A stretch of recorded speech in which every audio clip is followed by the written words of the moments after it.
make your way to midfield. We welcome you here to Pete Edwards Field at Public Sports Park in the beautiful region of Panama City Beach, Florida for some 8-man football here in the NHFA Championship Tournament. My name is Preston McElhaney alongside Brandon Daniels, and boy, what a matchup we have coming here in a minute for Division III. A marquee matchup between the Coastal Hurricanes and the Southern Christian Patriots. Now, Brandon, we've seen these teams fight for the right to play in this tourney all season. Only one of these teams can earn a spot in the national championship game on Saturday. What do you think will be some of the key factors into this game that can help both teams have an edge? Well, both teams are going to have to be very aggressive, I think, coming out and just wanting to score. It's win or die here in this playoff chain.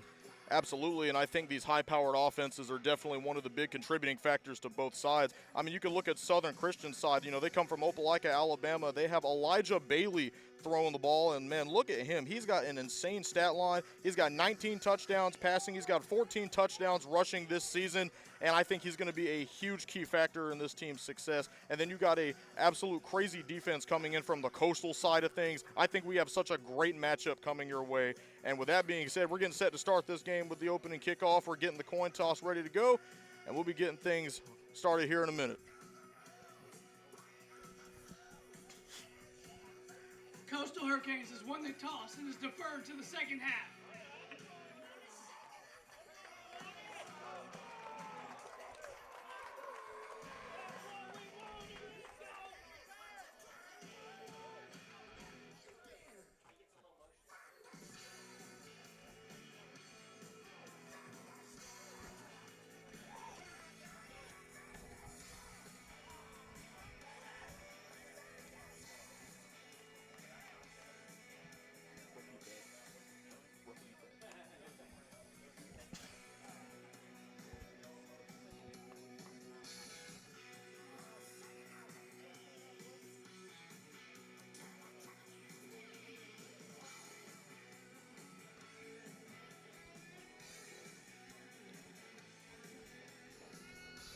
Talk about the powerful conferences both these teams are from. Of course, Southern Christian from the ACSC. Lots of representation there. And then, of course, Coastal from the AIFA. Proud to represent both of these conferences in this game. Big deal for both programs. As the players now take the field and we start to get things underway here.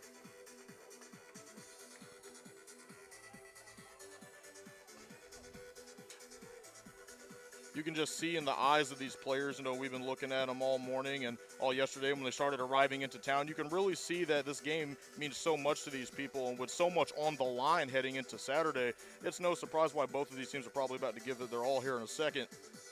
We're officially lined up for the opening kickoff here. You worked so hard all season to get here, so why stop now and make a disappointment of this? I expect both teams to go all out today. I'm going to start with an onside kick. That one's bumped in the air, and it goes out of bounds. Onside kick goes out of bounds. That's going to be a flag on the play for the out-of-bounds kick. He's going to take over on down. Not a usual thing here to go onside kick, but hey, I like the strategy. Like I said, be aggressive on first. And that's just one of those things you have to be careful for on an onside kick. You know, if you give it just a little more power than you're supposed to, you can end up with a penalty like that for going out of bounds, and that's going to be the case to start this game. You got to wonder if that just might give a little bit of momentum to the other side here to start things. It's a good start, and I expect this team to keep a hold of that momentum, maybe even score on this first drive. Here it goes. It's going to be Southern Christian starting things off here on offense.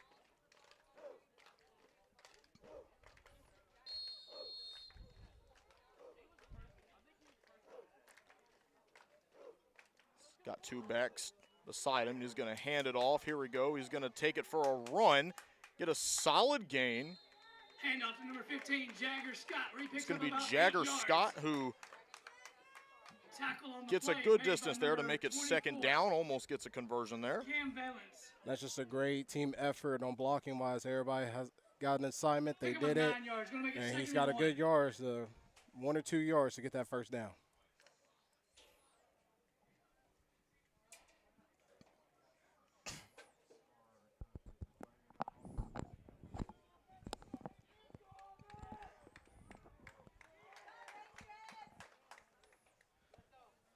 Here we go. We're going to get Another play here. This is going to be Ash Foreman. Foreman's got blockers. He's going to go to the right side, and he gets knocked out of bounds. Number 10, Ash Foreman, where he's knocked out of bounds after a big gain. And great play calling. Honestly, kind of confusion here. Just to get off this defense a little bit, and he gained a good amount of yards to get him close to a touchdown, end zone. Foreman with a nice awareness there as he identifies his blockers and gets a good first down for his team there. Picks things up for the gain. They're going to move the chains, and Southern Christian is going to get another set.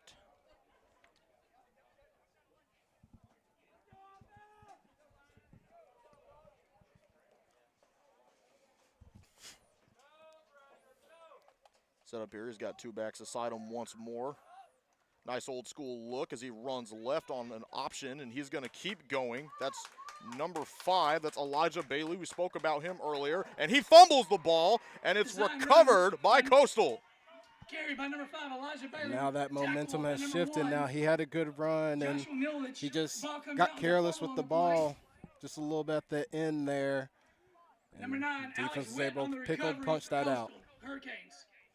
That was Alex Witt, number 9. He's the junior wide receiver and running back, of course, playing defense here. Got a great pickup for his team there. The 5'8", 150-pound junior makes a big play for his team, and now Coastal's offense will see the field. And now with that, the momentum has shifted, and let's see if this offense can get it going. It looked like it was going to be such a great start for Southern Christian there. I mean, they had the vision, and you just couldn't hold on to the football. Those are those costly things that'll, get the momentum shifting so much early on. And that's just one of those things, as a coach, you have to tell your guy, hey, keep that ball tucked and keep it secure as soon as you're getting tackled and about to go down. Here we go now. It's going to be Coastal on offense this time around. He's going to snap it back. He hands this one to his running back, and he's going to get a nice gain there. It's number 9, Alex Witt again. Number 9, Alex Witt. And just everybody's doing their blocking assignments like on the other side. It's a well-oiled team on both sides. They know what they're supposed to do, and they're getting this little stride going. It's not much yards, but if you keep that up, you'll get that end zone real quick. And Witt there proving once again why he's a good dual-threat player. He had the big play on defense, and he starts off his drive with a big play on offense. And the first play for Coastal now as they look to move the chains here.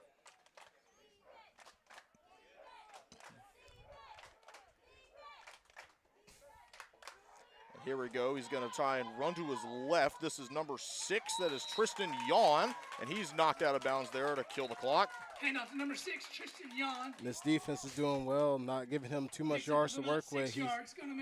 Every single play so far, he has been forced to go out of bounds, and if they can keep this up, they can maybe get this 4 and out for defense. And it appears that he did not go out of bounds on that play. He managed to stay in, so they're going to move that over to the left hash mark and get this one going.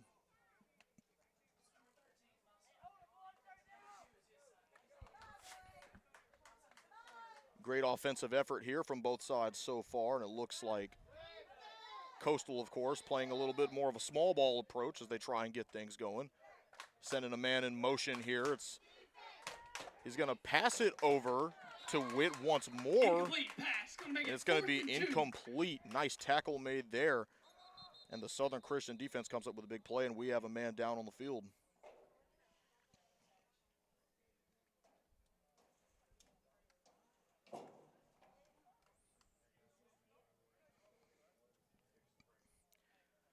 Well, while we await to hear the news about this, we're going to go ahead and send things over to a break. We'll be here back in a minute. Stay tuned.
Welcome back here to our big semifinal game. It's 4th and 2.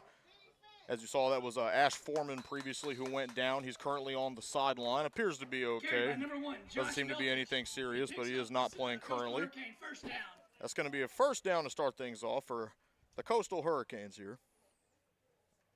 And they just dialed up a nice QB draw, just act like he's about to pass the ball, then just get in that gap right where the offensive line made for you. Of course, that quarterback, Landon Creeley, man, talk about a good player here as he rolls to his right, looking to maybe pitch the ball off, but doesn't. That was Josh Mildridge that time. Excuse me, that's Josh Mildridge playing quarterback for this game. Tackled by a host of Patriots. And it looks like the running back was more trying to block than worry about the option there and trying to make room for his guy to get the first down or maybe a couple yards. So as I said earlier, it almost appears like Coastal Homeschool's kind of going with more of a small ball approach, and that's kind of what we saw there on these draw plays and option plays. They're just trying to get, 3-4 yards at a time and maybe convert every chance they get. And maybe that's just the name of the game for them. Get a couple of yards as much as you can, run down the clock so you win the easy way. Here we go, they hand it off, and he's going to get launched backwards for a loss of yards. I think that was Tristan Yawn who tried to run that one. And that's just the defense keeping an eye out. If you watch on this replay, there's a lot of guys loaded on that side already, so it's almost like they were prepared for that play to happen. And look at this replay here from Lawton Kern. He's the one that made the tackle. Holy cow, what a great play from this defense to keep Coastal back a few yards. This is going to make it 3rd down, a huge chance to try and keep things going here for the Hurricanes.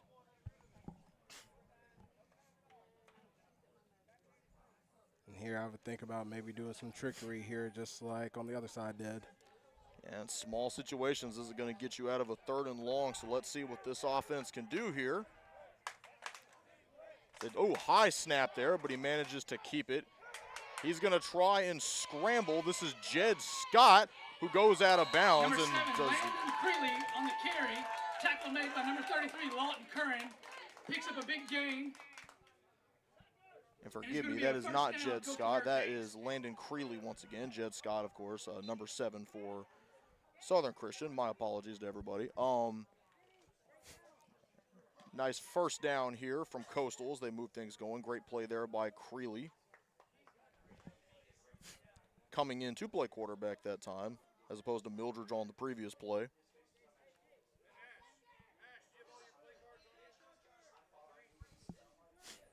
Now they can go back to their usual game, just little yards by little yards, or maybe even do a couple play action pass here. Of course, that big play helped them tremendously, as you said. Looks like, well, we're going to get a huge play here. This doesn't seem to be small ball at all. It's Mildridge who's across the end zone, or across the sideline. He's heading straight towards the end zone before he gets tackled. Big gain, tackled by number 15, Jagger Scott, And that's number just 13. And a huge first down there to keep things going. There is a flag on the play. Seems to be a flag on the play.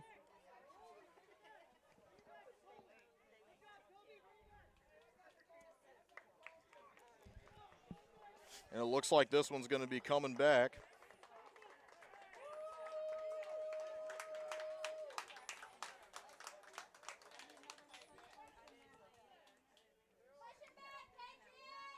We got holding versus Coastal. It's going to back them up 10 yards. We're going to replay replay first down.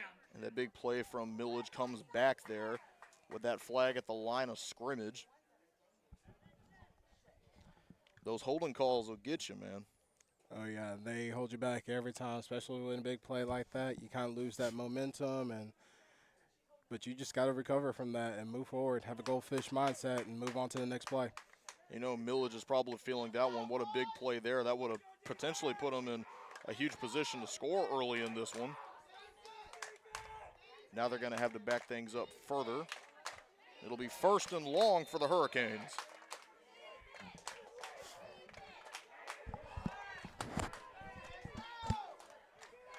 Creeley, he's going to get it, and he's going to try and find a receiver downfield, but will scramble instead. This is Creeley now, who trips. He gets eaten by the turf monster, and there will be a flag on the play there. Curley on the carry. Picks up about 10 and yards. You just hate that as a runner. He literally had nothing but green grass in front of him, just one guy next to him. I think he could have outrun him, and possibly got a lot more yardage and maybe closer to the end zone. Yeah, an unfortunate way that play ends, but there is It's going to be a a block flag in on the the back play. against Coastal. It's going to back them up and replay first down. And they're going to go back even further on a longer first down here with that block in the back penalty. So that wide open space would have did him no good. That's the second time now a big play has been negated due to a penalty for the Coastal side of the football.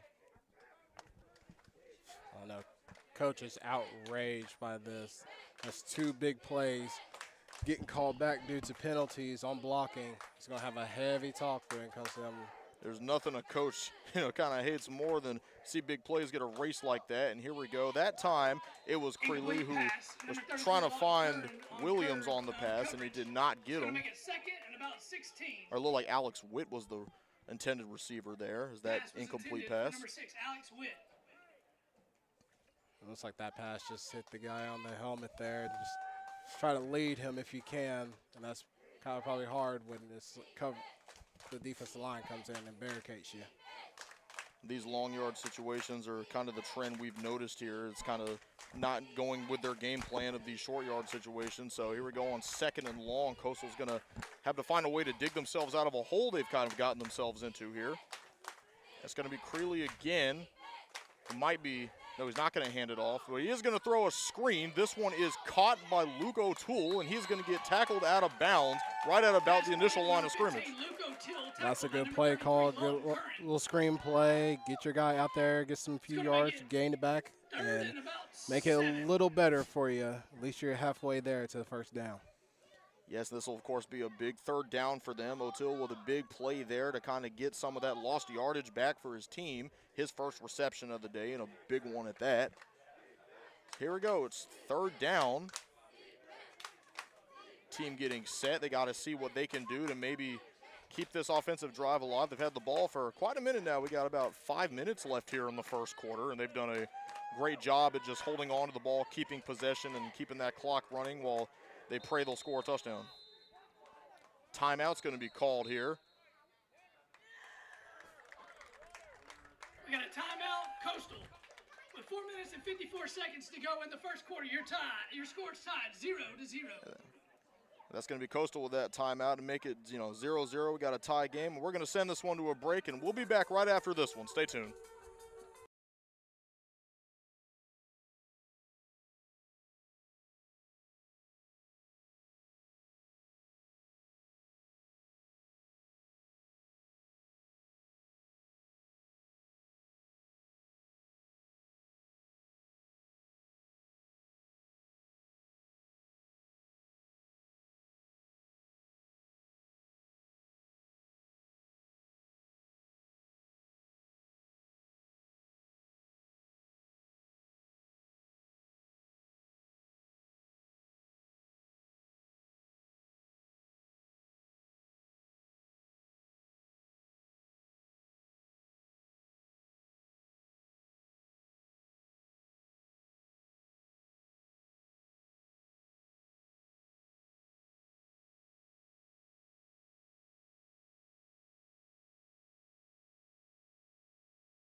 Welcome back to this D3 semifinal game here in Panama City. This is going to be Josh Millage that tries to roll right, and he gets tackled behind the line of scrimmage, and it's going to be 4th down for Coastal.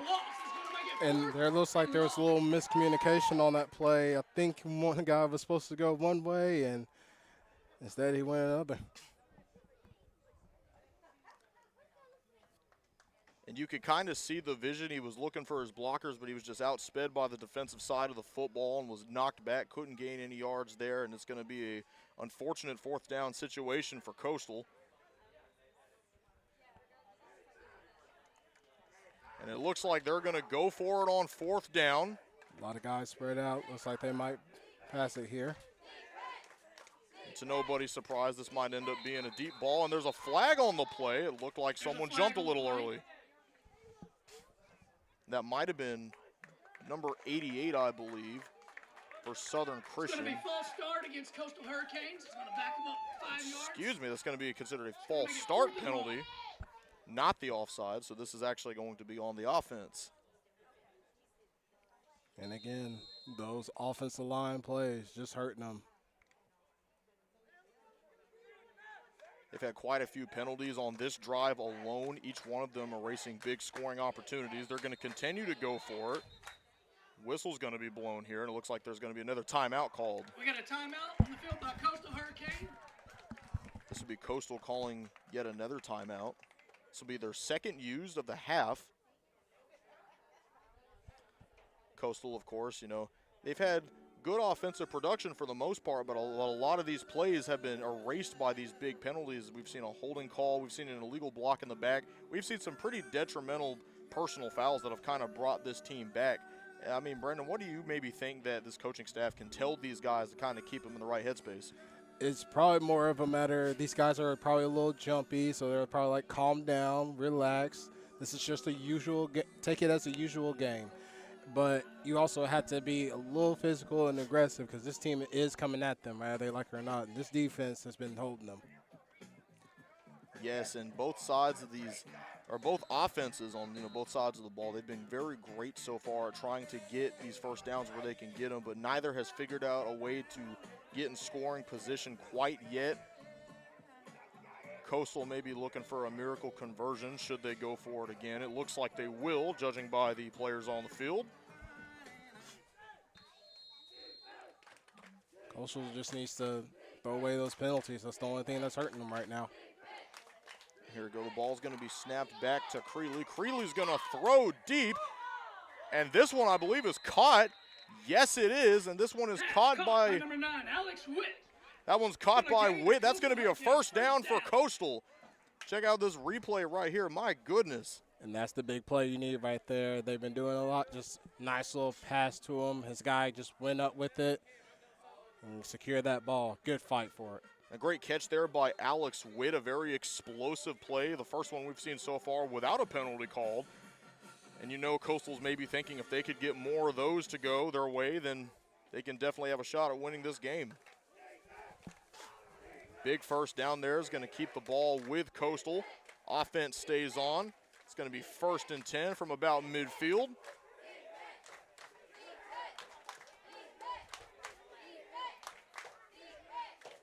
Got a nice look here as he snaps it back. He's going to try and scramble up the middle, and he's going to get sacked there. That was Creeley again, running up the middle. Creeley was just able to get off his guy quick and easy, and that whole defensive line just had him make him move up and get that sack. And another big tackle there by Lawton Kern, one of the team captains for the Southern Christian team. A big play there to keep the offense stepped back a little bit.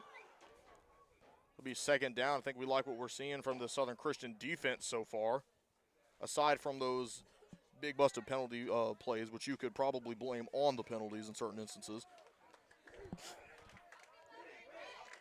Like I said, this defense is going to be solid. They just had one little hiccup on that big passing play, but seems like they got it so far. Here we go. Creeley's going to throw again. Oh! It looked like it was going to be a one-handed catch, and it got knocked out by the secondary. That's going to be 3rd down and an incomplete pass. And we got a player down on the field again for Coastal. Still on the field. We have coaching staffs and trainers taking a look at them. And we're going to go ahead and send this one to break. We're all tied up at 0-0. Don't leave this one. Stay tuned.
Welcome back here to this big semifinal game. That appeared to be Tristan Yawn for Coastal. That's safely walked back to the sideline. Might have just got the wind knocked out of him here on this big third down play. Coastal comes back out on the field.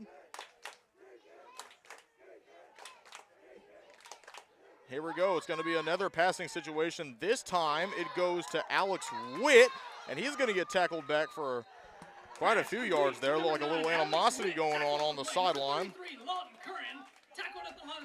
And that'll be fourth down for Coastal yet again. 12, 4th and 12. And that's just the defense just able to see the play and notice that there's a guy out there, and they got to him real quick, made him where there's no more yards per yard. Yeah, they converted a huge fourth down earlier, that one being, after the aftermath of several lost plays, but they did manage to convert it. You got to maybe wonder, are they going to try that again on this one? That appears to be the case. Hey, if it ain't broke, don't fix it. So far, it's worked well enough for you. Try it one more again. Another and long situation here for the Hurricanes. They've had a couple conversions on that so far. They're going to try yet another one, this time on fourth down. High snap goes back to Creeley. Creeley's going to throw this one deep, and it's going to land in the hands of Milridge. And that's going to be a touchdown for Coastal.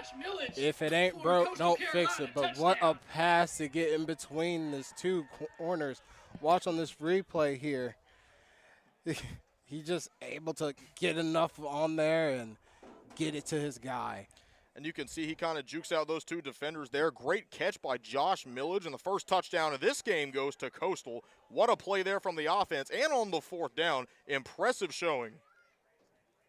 Like I said, if it's a big, looks like this Southern Christian is going to have a hard time covering this pass game because the wide receivers have got them beat. We've already seen a couple big instances of that were wiped away from the penalties. That, of course, being the first clean one of these in these big passing attempts. We saw one earlier on the fourth down conversion, and here we go. They're going to go for the 2-point conversion here after the touchdown. And he's going to try and bring this one up the middle, and he's going to get knocked back. That attempt is no good, and it's going to remain 6-0. Coastal's got the lead. Southern Christian's going to get a chance to respond. What a first quarter we've had here. A very strong defensive showing, but Coastal manages to break through. They got a 6-0 lead, and we're going to send this one over to break. We'll be right back.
Welcome back here to Pete Edwards Field here in Panama City Beach, Florida. We had a great first quarter. It's still going on, but we had a great start to the first quarter with that big score there by Coastal.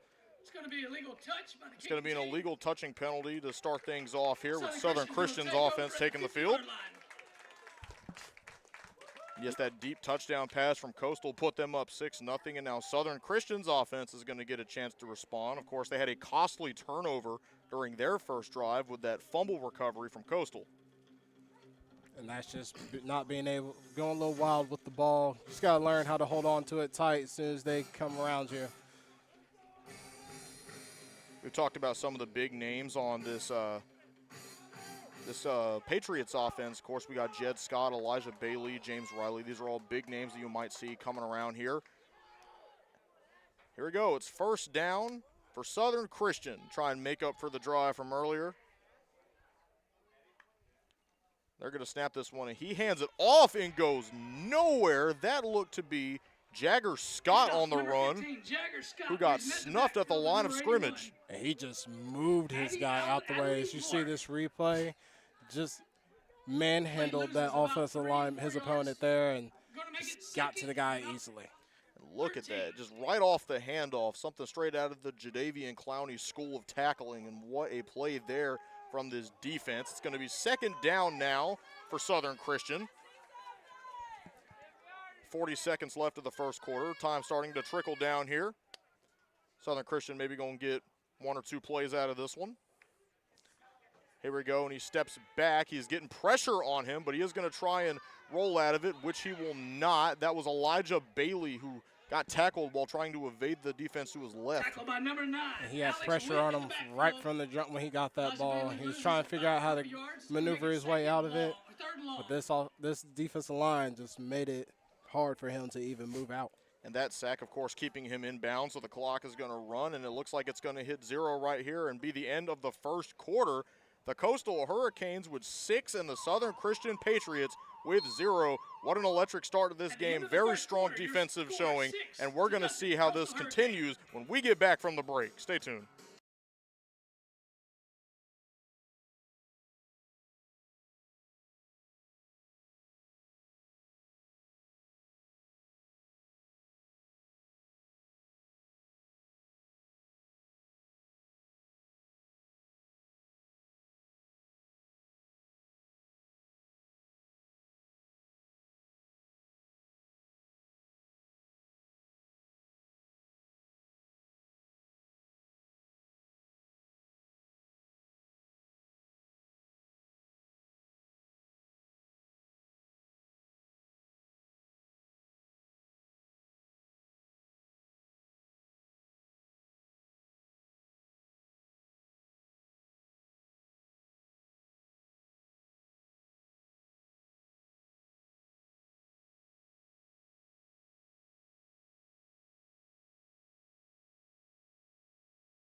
Welcome to the second quarter of this exciting NHFA championship tournament matchup. It's this big D3 semifinal game between Southern Christian and Coastal. Great first quarter we had. 6-0 score. Southern Christian has the football, trying to answer to that 6 scored by Coastal in the first quarter. Get things started here. It's a third down for the Patriots. He's going to pass here. And he goes up the middle. That was Elijah Bailey throwing the ball there, and that pass is incomplete. It was intended for Jagger Scott, who just couldn't get a hand on it. It was in tight coverage there, and it's going to be fourth down now for the Patriots. And that Coastal defensive line just made it hard for him to really get him set and ready to make that throw perfect, so his guy didn't have to come back and go get it.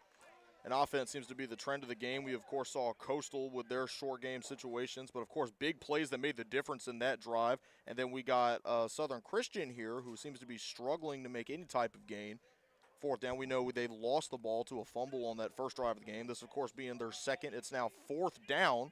We're going to see if they can maybe convert here as they go for it. And you can definitely feel that momentum shift to Coastal, and they've taken control of it, minus the penalties. But the big plays have measured up and canceled those penalties out. Here we go. They're going to punt it.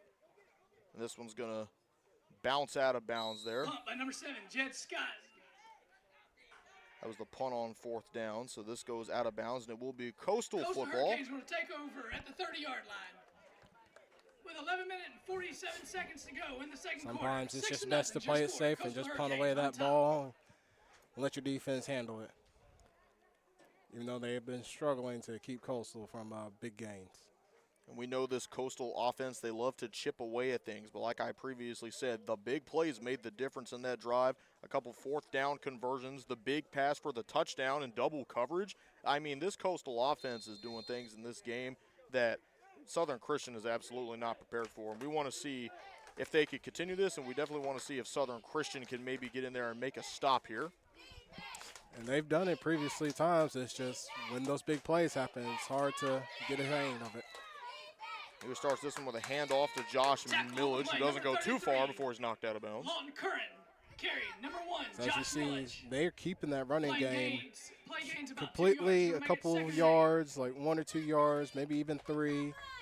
Looks like we have another there is an injury on the play. Player down here, and he gets back up. That was Millage, who I believe was down earlier, who's now back up.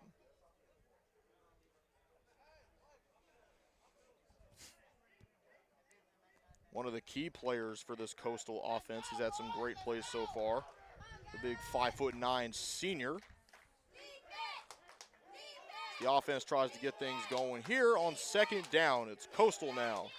From about the 30-yard line, he's going to get the ball, fakes the handoff, throws it down the field, and it lands in the hands of, no it doesn't. It almost landed in the hands of Tristan Yon, but that is an incompletion off the play action.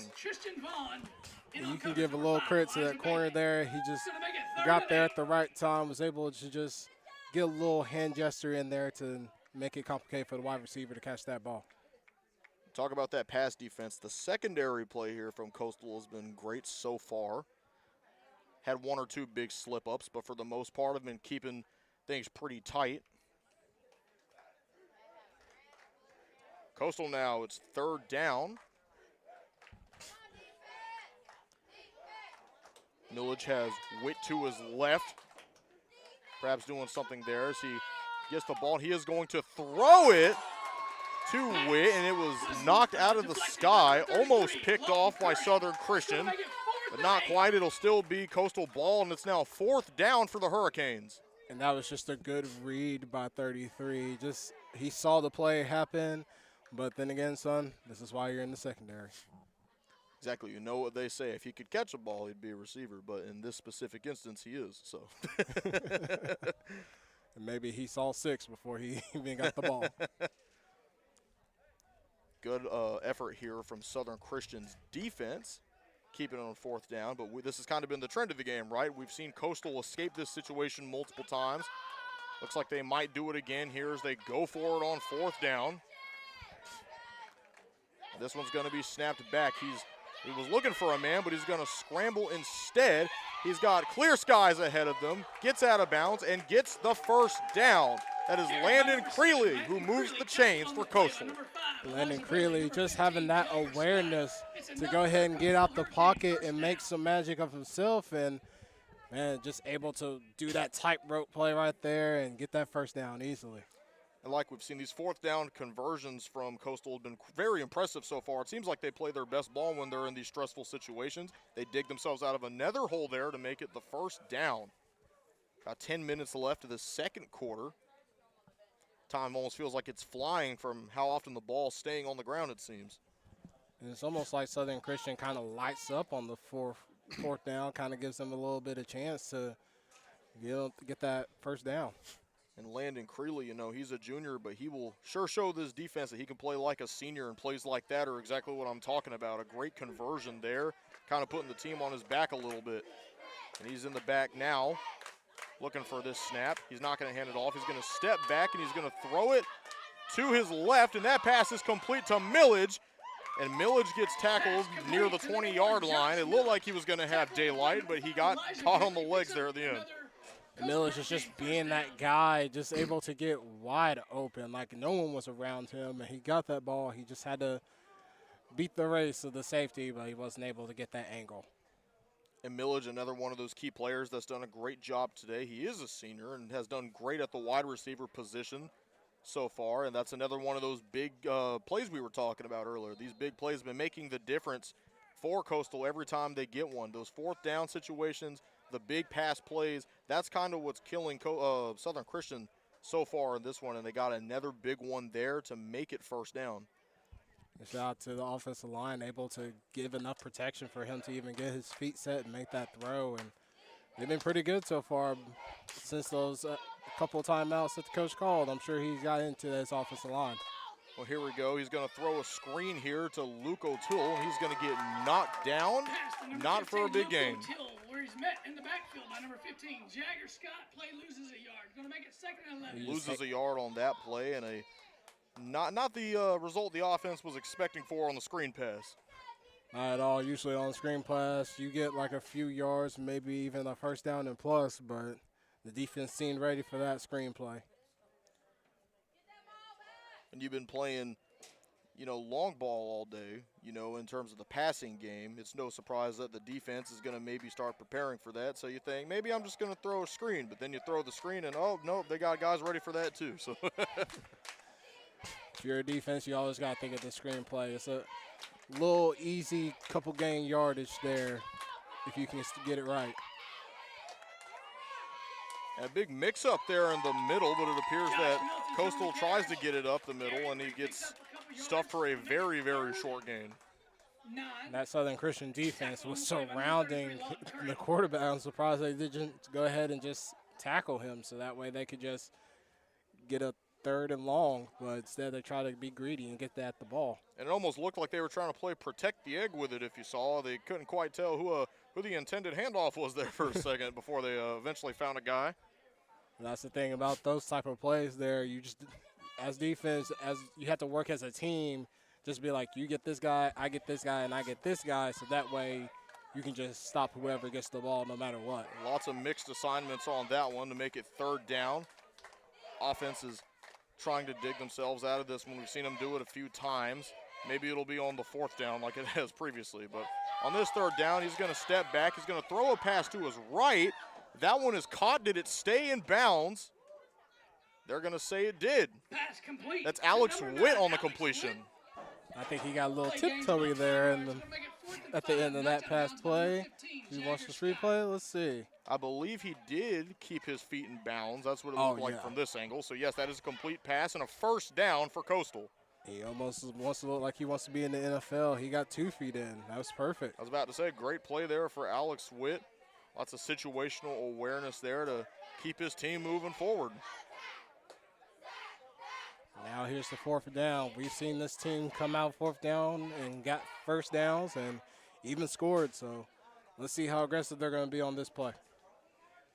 You said it, as Creeley's kind of getting an idea of who he wants to get it to. It looks like it might be another pass play here. It's been working for him so far, so you might as well. Creeley steps back. He's looking to his left. He will throw, and that one is deflected in the secondary. That is incomplete. That's perfect play by the secondary. He just waited. He read it, watched the quarterback, and as soon as quarterback threw that ball, he reached as far as he could and deflected that ball. They're going to say turnover on downs after the 4th down.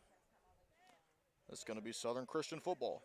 There's a perfect save, too, because if that ball just would have got a little bit over his fingertips, that's a touchdown that Coastal has done before. Great offensive effort there from Coastal, almost getting it into the end zone. They wanted to go on the 4th down, not quite getting it this time like they have previously. And this one's going to end up going the other way. So Southern Christian now on offense. He hands this one off, looking for a big run. He is going to get the big run, but he doesn't quite get the 1st down. Just a hard run there, just dragging a guy with them and able actually to pick up that 1st down. And they're saying he did get close enough, so that is a 1st down. I believe that was Jagger Scott who got it.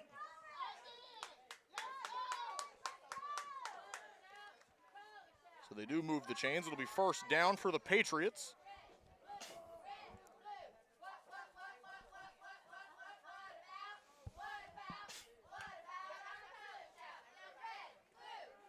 Southern Christian has to answer on this drive and can't give Coastal back the ball. Bailey hands it off. This is going to be in the hands of Lawton Curran. Curran gets snatched out of bounds, but gets a good play and a pickup. And it was almost a loss, honestly, but he worked some magic just to get a couple of yards there. I thought he was going to get tackled before he could even get out there. And a big 1st down there by Southern Christian. Great play to get this offense riled up. That's the stuff you need for Southern Christian to feel that comfort of the offense and get it going. And now they can kind of play in the playbook whatever they need to get to the end zone. So here we go, fresh set of downs for the Patriots. They come up to about the 30-yard line here, or about the 35 now. He steps back, throws that one up the middle. It's bopped out of the air, and it will be incomplete. By number 1, Josh Millage. It's going to make it second. A great play by the secondary. Just able to get in front of that ball as he darted that thing. That was Millage that got in there for the deflection. Great play from the secondary there. This will be second down for the Patriots as they discuss things in the huddle. Millage seems to be the star player, able to do work on offense and defense, able to get there quickly to separate that pass. And he's been one of the big storytellers here. It's going to be Bailey who's going to hand it off. Here we go. It's number 15, Jagger Scott. Scott gets knocked down, number 15, goes out of bounds, but does get a nice run on the play. Number 9, Alex Whitman. And that's just him making contact. He's not waiting to get hit. He's going to bring the pain as he just lowers his shoulder and get past that defensive player. Jagger Scott, of course, one of the other big names we've heard a lot today. He's been doing such a great job getting the ball moving, and I think despite the low amount of scoring in the second quarter, I think both offensive teams have done such a great job at moving the chains and moving the ball down the field. If only they could get into those end zones a little more, and you know that's exactly what they're thinking at this moment. Yeah, but at this moment, they're getting set back now. A little cut block called by the refs and negating those yards that they just gained. It's going to be second and See, now it's Southern Christian on the receiving end of that in this game. We saw that happen a couple times with Coastal to start the first quarter. Speaking of quarters, we got about 4.5 minutes of the second one before we head into halftime. So Southern Christian's going to have to think fast and dig themselves out of a very deep hole. They got themselves back in their own territory. This is where it all started, back where they were. So now they have to think of plays just to get themselves out. A big run game or a pass just to get, maybe just a run just to get a couple yards back. Here you go. Bailey's going to get the ball. He doesn't hand it off. He runs to his left, tries to evade a couple defenders by running between them, but he's not going to get it. They're going to bring him down for Elijah Bailey. He picks up a couple yards. Just a small gain. Flag on the play. And there's a flag on the play.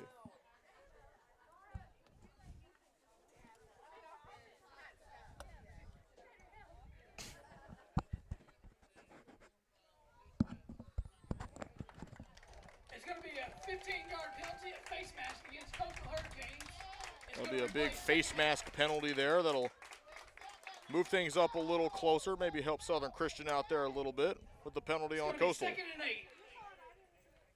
Second down now, 8 yards to go for the offense.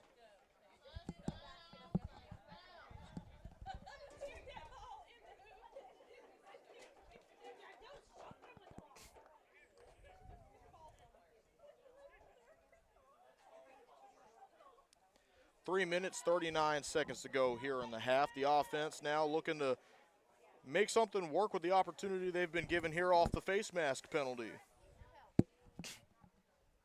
It's going to be Elijah Bailey.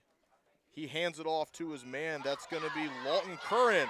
And Curran's going to try and find the end zone. He takes off past the 30, past the 20, still on his feet, and he finally gets knocked down at about the 10-yard line. That's just a big win by the offensive line in the trenches. Is able to give him enough yards to get a good amount of yards, and it was just a foot race against the defensive secondary there, and he's able to get a good yard and close to the end zone. That's the type of play that the Patriots have been looking for all half. They finally got it, so now they're in scoring position. 1st and 10 here for the Patriots. Southern Christian now with a chance to try and take the lead in this one.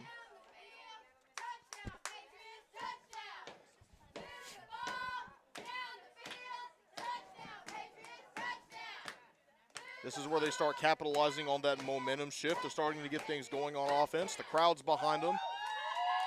Gotta wonder if this is where they might find that fire they've been looking for. And this is the scoring they need right here. They got the yards, and now they just have to get in there just to make it even. And if they make that 2-point conversion, they take the lead. Here we go. This one goes back. Incomplete pass. It looked like he was very wrapped up there. It looks like it's going to be a pass interference call on the big pass from Elijah Bailey. Couldn't quite get it to his man. The secondary was pretty wrapped up there. Yeah, he got there way too early before the ball did and just wrapped up his guy without even trying to look back. And that'll inch him even closer. Great opportunity for Southern Christian here. Against the defense, Coastal Hurricanes. It's going to be first down and half the distance to the goal. Half the distance to the goal line for the Patriots here. So close to the goal line. Might be thinking maybe a quarterback sneak or a screen. Something they can use to get a short amount of yards. This one goes to Bailey. Bailey hands it off. He goes up the middle. Handoff to number 15. Doesn't look like he got it. It was Jagger Scott who tried to fight his way towards the end zone. And he does not get it. It's going to make it 2nd and goal from the 5. That's just the defensive line. Everybody just being prepared.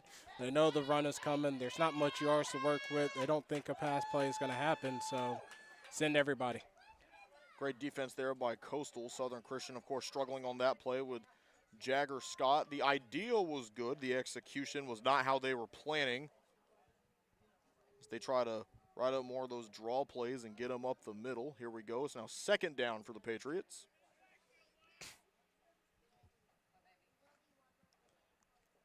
It looks like he's going to motion out to his right. Here we go. He's looking for an open receiver. Will he get it? No, he's going to scramble instead. Will he get it? Elijah Bailey's going to keep.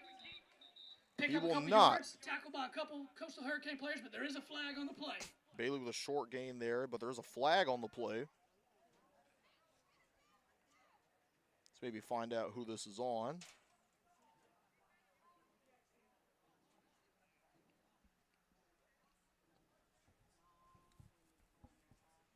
What a great effort there from Bailey. You could see that he was trying to shake off basically the entire defense. Was unsuccessful, of course, but almost got the touchdown. We're going to have holding on the defense. Defensive holding there, so that's going to move Southern Christian even closer. Just like the penalties were going after the Coastal offense earlier, it seems to be that they're coming for the defense now and kind of helping Southern Christian out a little bit. And it's making them pay because now they got a fresh first down and they got plenty of time to work with a minute and 19 seconds. So they're able to take as much time as they need to score and just end the half. It looks like flags have been the word for the day with Coastal now. And Elijah Bailey looks back. He hands the ball off, and it's going to be number 15. Again, he runs to his left, and that will be a touchdown for the Patriots. It's Jagger Scott with 6 for Southern Christian. That's just a good offensive play call, to stretch, get their guy out there. There's no one on that side really, and just an easy. Jerkins on for the extra point. Here we go. They're going to kick for the extra point to take the lead here. It's number 2, Braden Jerkins.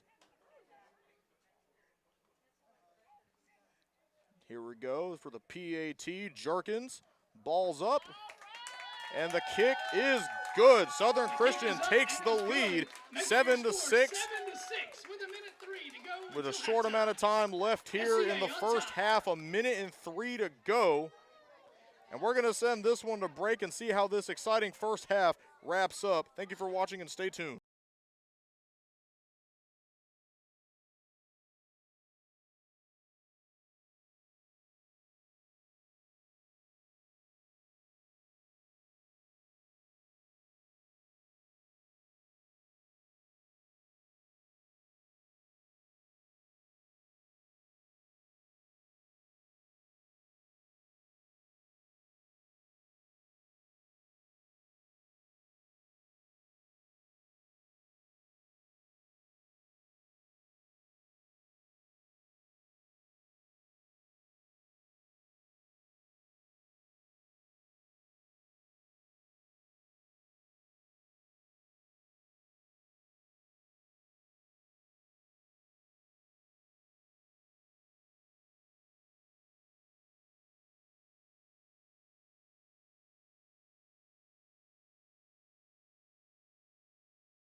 Welcome back to the program here in the NHFA D3 semifinal here in Panama City Beach. What a big touchdown there from Southern Christian. And now Josh Millage for the Hurricane.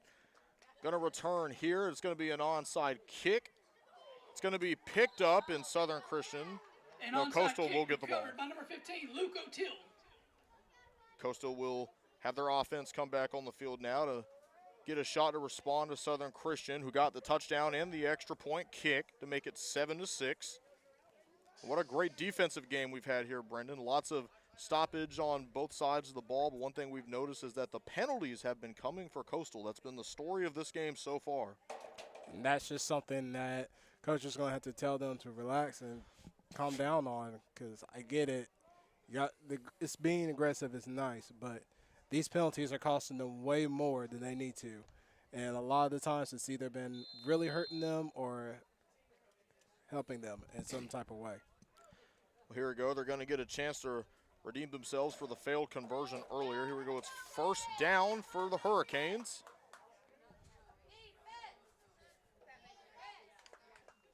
Ball is snapped and handed off. This is going to be Luke O'Toole, who's going to get a first down and tackled. Hand off to number 15, Luke O'Till, where he picks up a big gain. Tackle on the play. A big game there. More of those offensive run plays that we've been seeing a lot of from this offense. They've been doing really good utilizing O'Toole and the ways that they have. And now Coastal's going to use their final timeout of the half. And it looks like they're going to talk things over. About 50 seconds to go. A great first down to start, our return from the break here. And, man, you could almost see the vision of how they want to score here with the way they called that timeout. They have a plan. They have a scripted drive, and they're about to try and run it.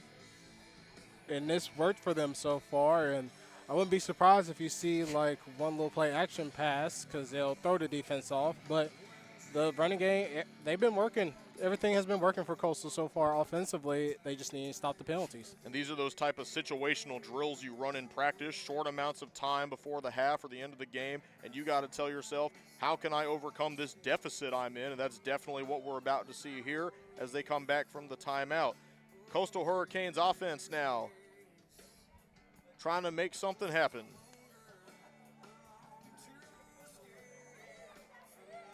I'm the coach. I'm putting it in my quarterback's hand. He's been able to dice up this defense very well with not only his throwing, but also when his scrambling when he knows he needs to get out.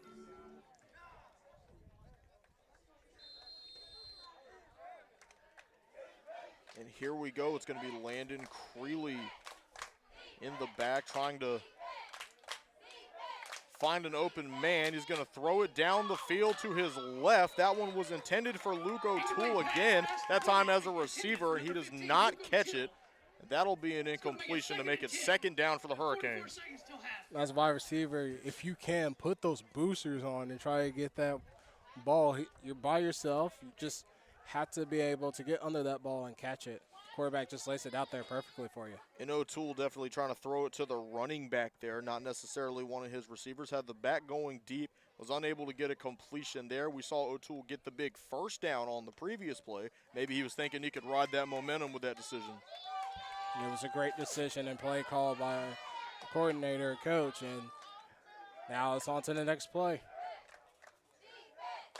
Go lined up. They got receivers maybe about to run downfield. That appears to be the look.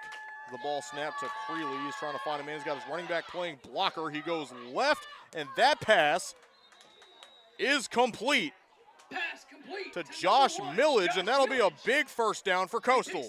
And Millage does it again. Just that key player, like you said, he's able to do everything, and he gets wide open and makes miracle catches. And another big play from Millage. He's had quite a few of those, including a big touchdown, or no, a big pass earlier. Clock stopped to move the chains. That clock stopping to move the chains. We wait for them to correct that up on the scoreboard here as Coastal now. He hands it off to Millage. Millage is going to run right. Is he going to try and find open room? Yes, he will, and Millage finds the end zone. Touchdown, Coastal. And again, just relying on the star player, Millage, he's got enough speed just to get out there and outrun everybody else to get to that end zone. and the senior shows why they rely on him so much. He's had big pass plays, and with that, a big run play. He found the gap to his right and took off to the end zone for a big 6 for the Hurricanes. That scripted drive we talked about, that was it to perfection. We saw that situational drill come to fruition with the score.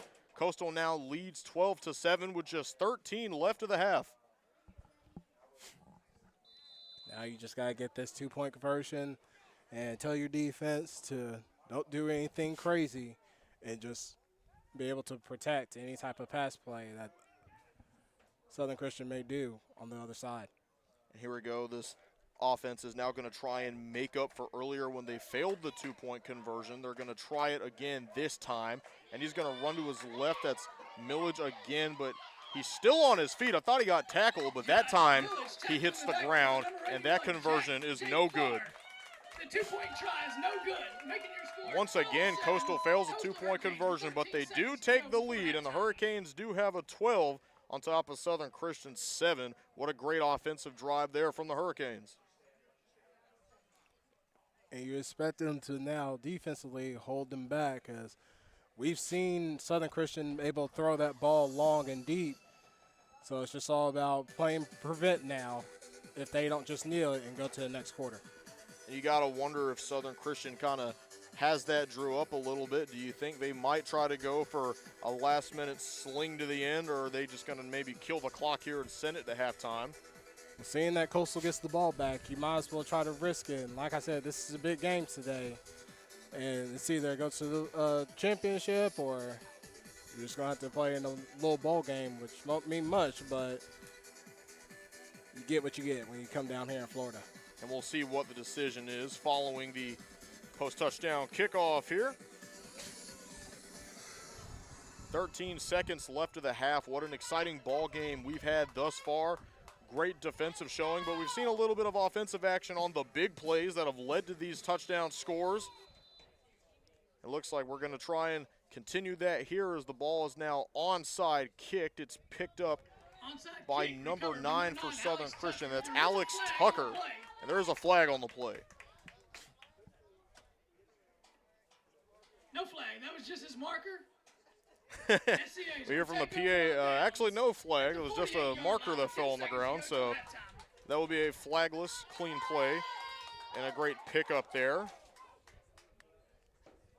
Now you're Southern Christian in the middle of the field.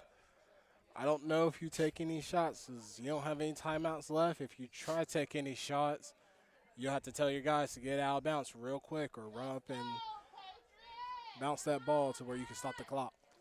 It makes you wonder if they might try a fade route or something here to maybe capitalize on the small amount of time left.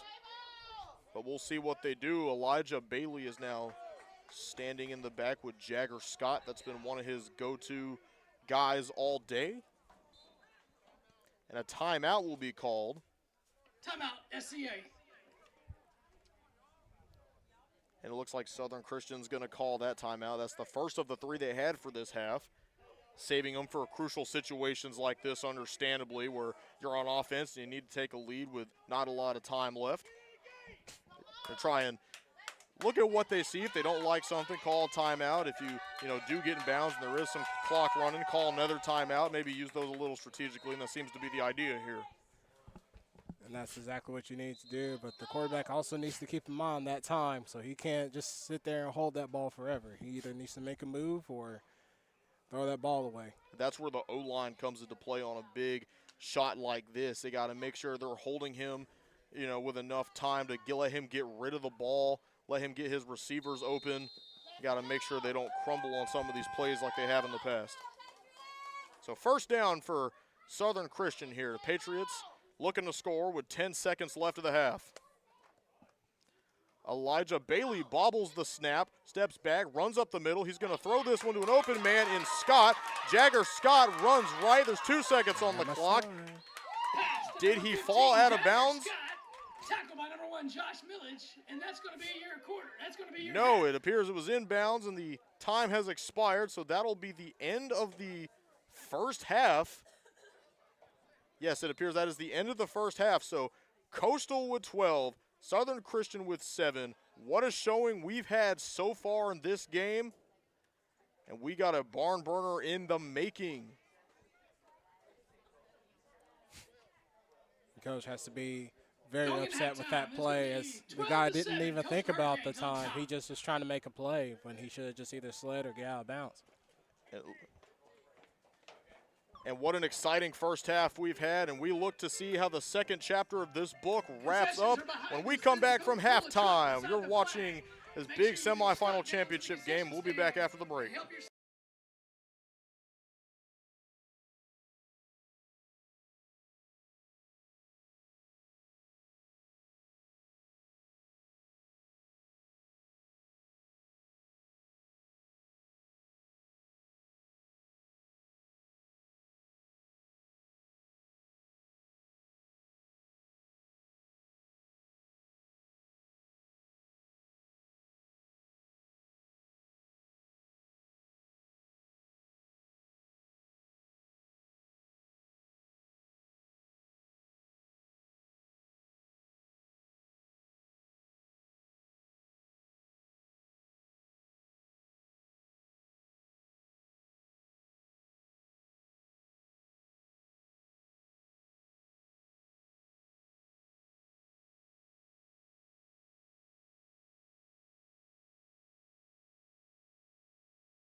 We welcome you back here in this fourth quarter at Pete Edwards Field here in Panama City Beach, Florida for this NHFA Championship Tournament semifinal matchup between Southern Christian and Coastal. We apologize for the technical difficulties in the third quarter, but we got our audio back on track and we are ready to go.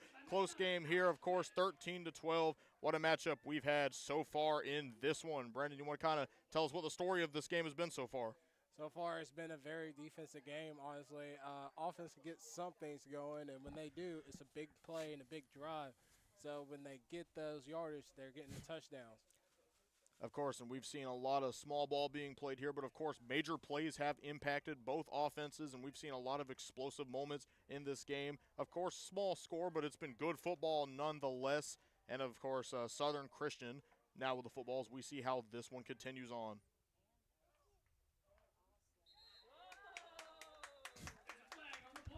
And that was really jumpy there from the Coastal side of things. That's going to be a flag on the play. It's going to help out Southern Christian a little bit. Offside's called. Very manageable for the offense and able to get a couple more yards here, so it makes it easier for them to get first down. Big start to this fourth quarter to kind of help this team get some momentum here. This one's going to be Elijah Bailey. Bailey runs right. He goes up the middle, and he gets tackled but gets a solid gain in the process. And that's just a good play call there by the offense. Everybody doing their job and protecting and getting that easy first down. Big play there from the Faith Christian offense. First and 10 now. That's just the start they were looking for to kick off this fourth quarter.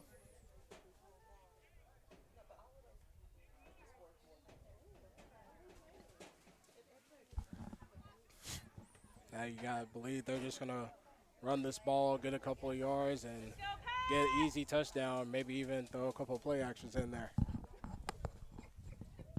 That might be the case here. With Elijah Bailey, he's going to hand this one off, and the running back's going to go left. This is number 33. This is Lawton Curran, and he's going to cut back and go towards the other side, and he'll find the end zone. Touchdown, Southern Christian.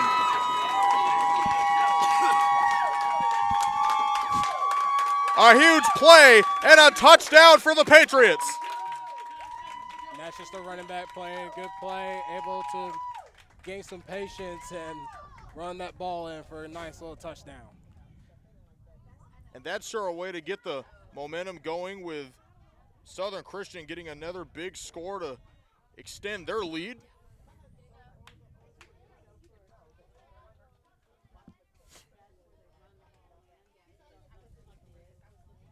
That one right there was just the thing this Patriots team needed. And now they take back this game with these, and if their defense can make a stop here, it's a good advantage to South Christian. They're going to go for the extra point here. We've seen a good kicking from Faith Christian so far in this game. Looks like we're going to see it again. This is number 2. This is Braden Jerkins coming in to kick the ball. He made the last one. The kick is up, and that one is good. The extra point is good.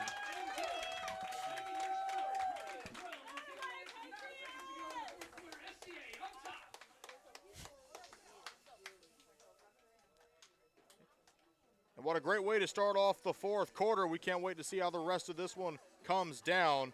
Be sure to stay tuned.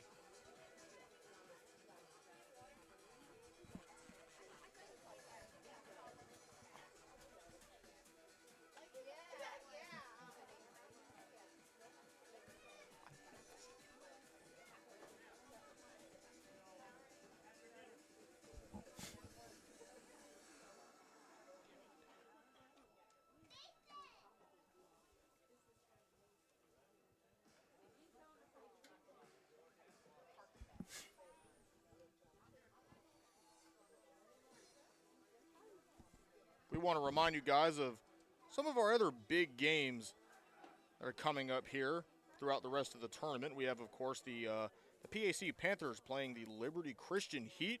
That'll be a big 1 p.m. game today here at Public Sports Park. Then later at 4 p.m. we have Bensford Christian Eagles playing the Southampton Raiders. What an exciting game that's expecting to be, again, that's at 4 p.m. And then, of course, at 7 p.m., the East Central Patriots will be taking on the Arkeana Christian Lions. Got quite a stacked lineup we have here for Division II.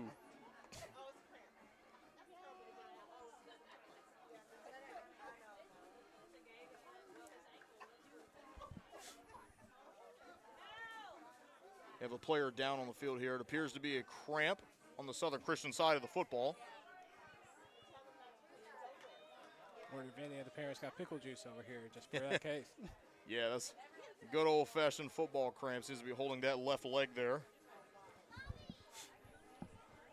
I remember those times. I do not miss it at all. So those coaches try to get him back up on his feet here. I want to remind you of some of the other games that we have coming up today. We have at 4 p.m., over there at Mike Gavick Stadium, we have Tri-State Kings Crusaders playing the Freedom Cowboys in Division I. A huge heated matchup to see maybe who can go to that big D1 championship. And then across from them, we have the South Haven Patriots playing the Evangel Christian Lightning, one of the big hyped-up matches of the evening. That's sure to be exciting, and you can catch it all here on 8 Man Extreme on YouTube. What an exciting slate of games we have for the rest of the week. And, of course, we have our big championship and bowl game series on Saturday. We're excited to see which of these teams make it, and we are really close to seeing which first of these teams will be making it here in this game between Southern Christian and Coastal. Close game here. It's been very contestable all game. It looks like the coaches are still trying to figure out our situation on the field here. It looks like we're starting to get some water coming their way. Looks like we have multiple players down here.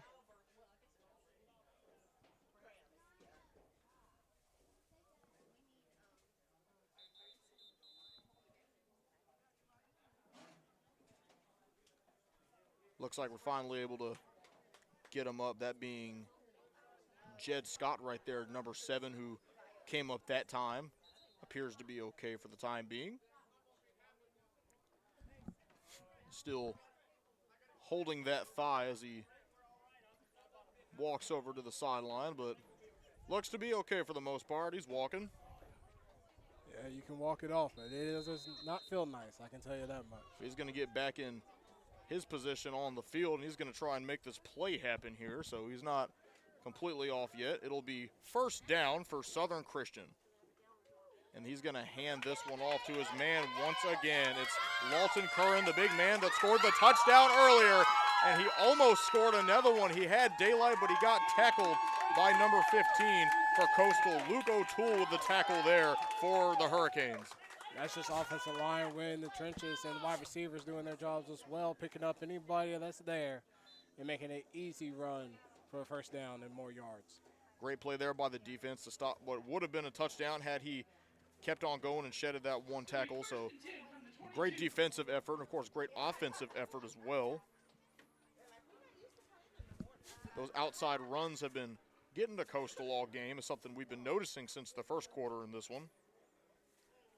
They're very heavy loaded up front on the defensive line, so doesn't really give them much of the advantage on the outside there, especially with guys going more on the weaker side than the strong side. Southern Christian trying to extend on their lead that they've established thus far. Deep into opposing territory, trying to keep the ball moving. Here we go, and the ball snapped. He's going to throw this one down the field, one-on-one, does not get it. That pass was intended for Jed Scott, and Elijah Bailey's pass is incomplete. And he's mad at himself so bad because that was right through his hands. It was perfect by the quarterback. Wide receiver just had to put it through his grasp. A nice one-on-one opportunity. That's where they teach those corners to play the ball, not the player in those instances. Try not to get that penalty. He did a great job and prevented a potential touchdown. Yeah, shout out to the secondary because I know sometimes it can be tough to not even hit the guy in front of you, but to have that patience and just play off the ball, smart play. Here we go. It's second down now for the Patriots. They're going to try again. Elijah Bailey. He has Jagger Scott to his left.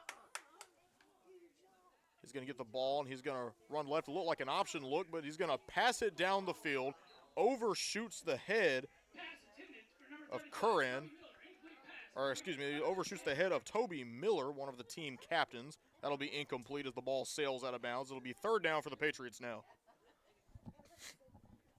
And Coastal Central got away with a little offsides there. Somebody jumped a little early, but luckily the refs missed it.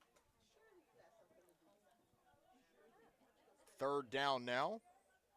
As this team tries to extend on their lead. A little bit of breathing room, perhaps, if they miss it because of the lead. And it makes you wonder if this team might be setting into a little bit of conformity with their play calling decisions. Here we go, and he snaps the ball. The play is blown dead. It looks like a timeout was called. At least I think that's what happened here. Seems like everybody's confused. Yeah.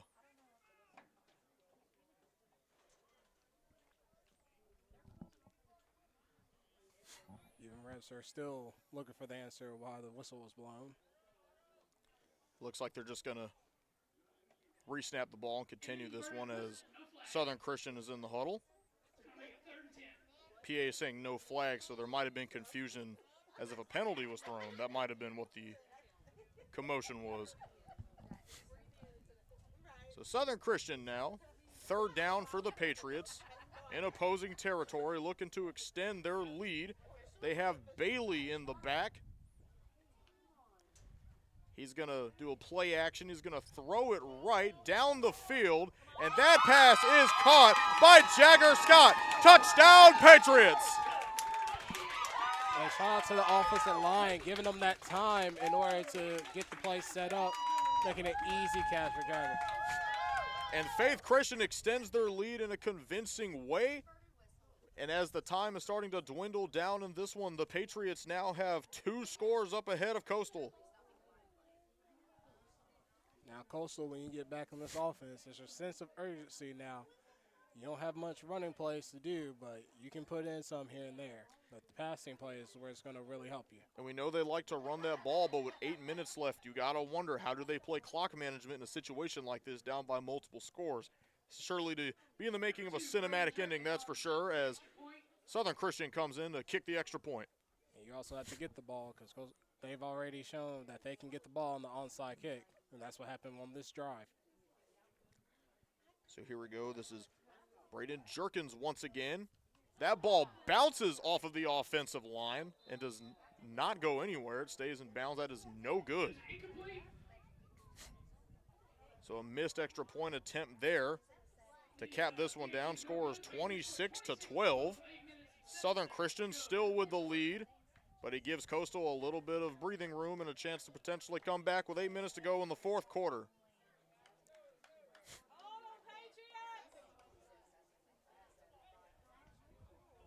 As we await the kickoff, you know that Hurricanes offense has been very favoring of the run. They've had a few big explosive passes, but the run seems to be the bread and butter for their conversions and a lot of their small yard situations.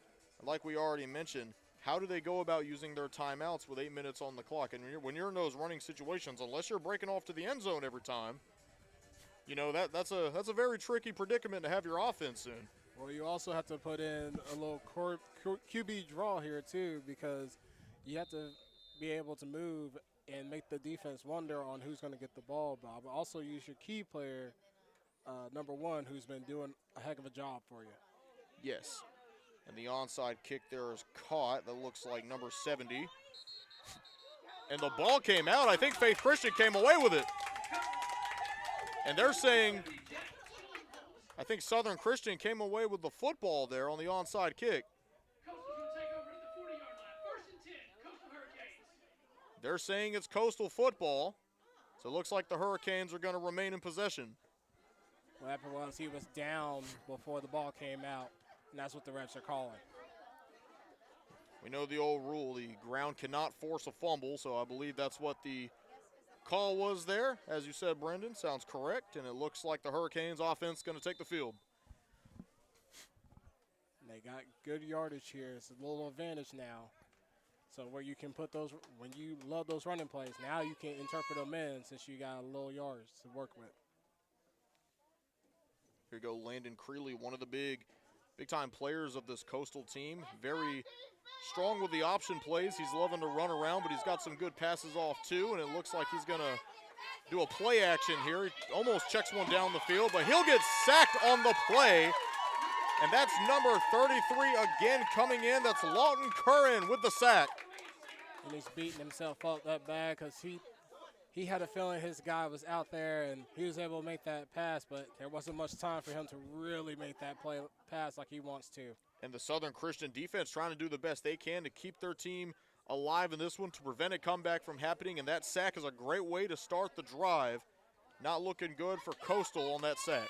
That defensive line have been winning in the trenches against that offensive line. The offensive line needs to pick it up on Coastal in order to give their quarterback time to make those type of throws that he saw. It's like I was just saying a minute ago. Creeley likes to run when the pressure comes in and gets to him, and it looks like that was exactly what happened. Only Southern Christian was able to capitalize on the opportunity. Here we go, it's Creeley again, who throws the ball deep. He shoots over the head of both players, the receiver and the secondary, and that pass is intended for Millage and is incomplete. I think that was a lucky draw for the quarterback because the secondary had his man beat. And if he had rushed good enough and got under that ball, he'd have got that interception. Yeah, it was looking like it was an interception in the making as well, but the overthrown there from Creeley stops that from happening. It's now 3rd down for the Hurricanes. Time continuing to run off the clock here.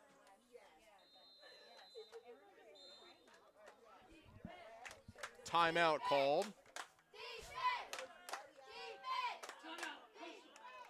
The Coastal calls the timeout there. Uses the first of their 3 for the second half. We got a 26-12 game. Things going great so far as we continue this 4th quarter. We're looking to see a very cinematic ending to this game, it seems almost.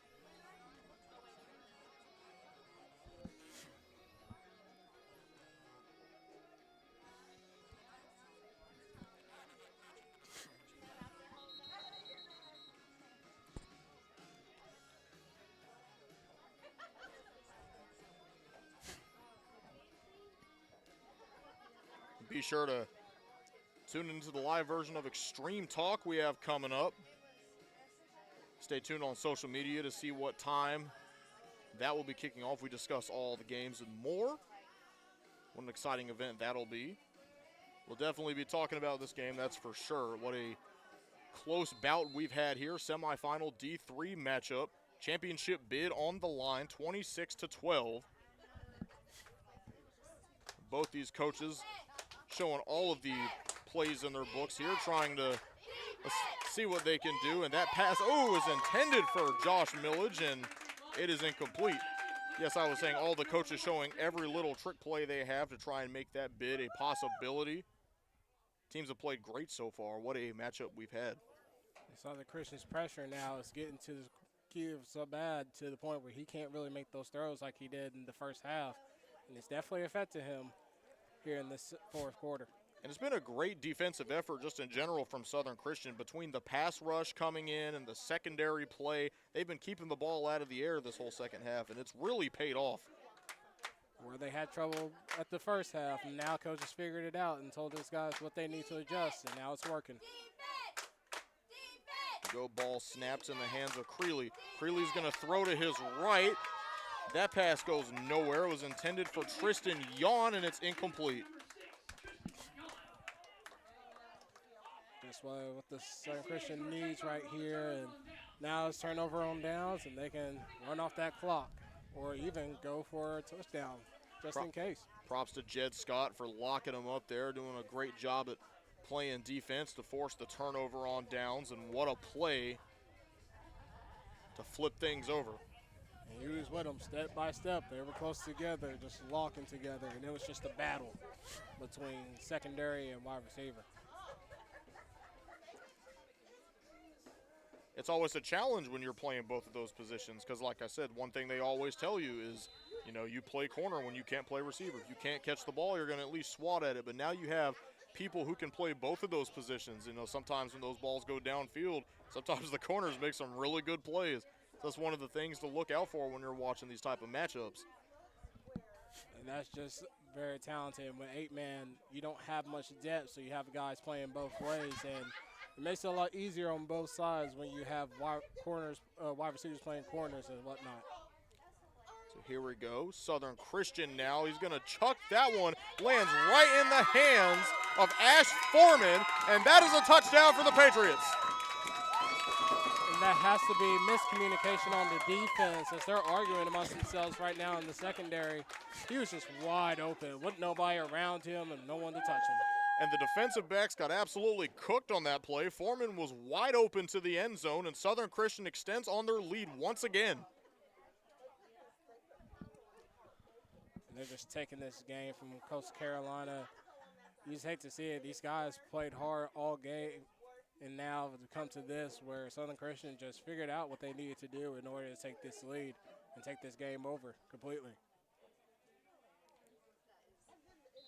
And what started as a very competitive matchup is starting to trend in the favor of Southern Christian, a 3-score lead here. And now Braden Jenkins coming in once again to kick the extra point. He missed the last one. It bounced off the back of the offensive line. They're saying this one is no good. It went left, so he misses 2 in a row here. Score 32-12, nonetheless.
Welcome back to this fourth quarter. An onside kick goes towards the favor of Southern Christian, and they get the ball back on the onside kick. It was recovered by Alex Tucker, and the team with the 3-score lead has a chance to make it a 4-score lead. And this is the problem they ran into in the first beginning of the fourth quarter. They got the ball back, and now Coastal Carolina just has to get some type of interception or fumble in order to get the ball back to make this manageable. Southern Christian with all the momentum right now. They've shown nothing but guts this entire fourth quarter between the touchdowns and the onside kick recovery. Now you got to wonder if that offense is just going to keep playing with the firepower or if they're going to try and run this clock out and call it a game.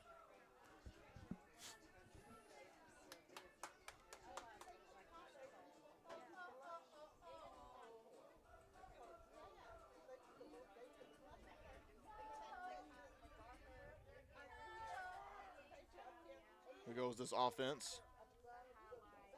Comes back on the field. Players getting set. We're going to see what they can do. To close this one out, it's worth noting that the winner of this game will play in the Division III championship game on Saturday. That'll be at 2 p.m. right here at Public Sports Park. And here we go. Southern Christian once again. This time it's a handoff. They're going to play clock ball as he hands it off to Decker, who's going to run down a good ways. And he gets the touchdown. Decker got a touchdown on that one. It doesn't need to play clock management.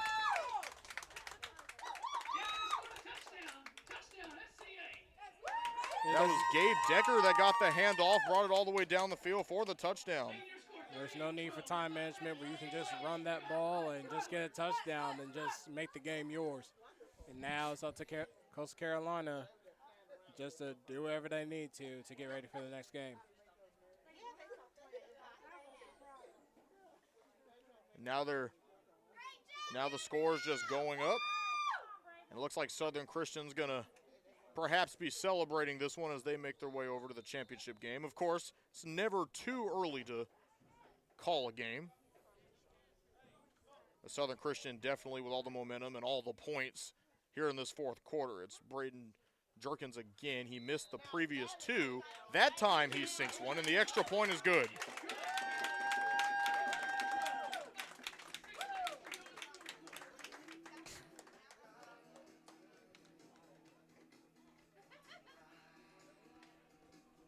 And it looks like they're just not going to play clock ball. If they get open, and if their running backs find space, they're just going to keep finding the end zone and tallying these scores up. If anything, that's the message that they'll probably send to their opponent when they play in the championship game on Saturday. 5 minutes and 6 seconds to go here in the fourth quarter. I did say in the beginning, you have to be super aggressive, and that's what Southern Christian has come out and done is come out and be super aggressive offensive and defensively, and they will continue this if they get this onside kickback again. Want to once again remind you that the winner of this game will play in the D3 championship game Saturday at 2 p.m. It'll be right here in this same field. Here we go, and doing another onside kick. Bobbles across the ground. And Southern Christian saying they got it back again, and there's a flag on the play. It's a possible chance it didn't go over 10, but we'll see. And I think you're right, that might be what the penalty's for. Yes, it is. And it looks like Coastal's going to get the ball after the illegal touching. I'm sure what a release for Coastal's defense. I'm sure they're exhausted over there on the sidelines and just begging for a breather. Yes, and Southern Christian's offense now getting a chance to take a break after 3 straight drives. What a series of events that was.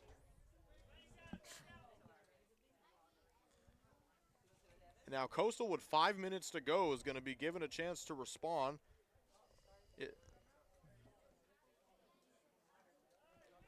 And it looks like the referees are discussing the onside kick, saying it possibly touched a Coastal player, which in that event would make it a Southern Christian football.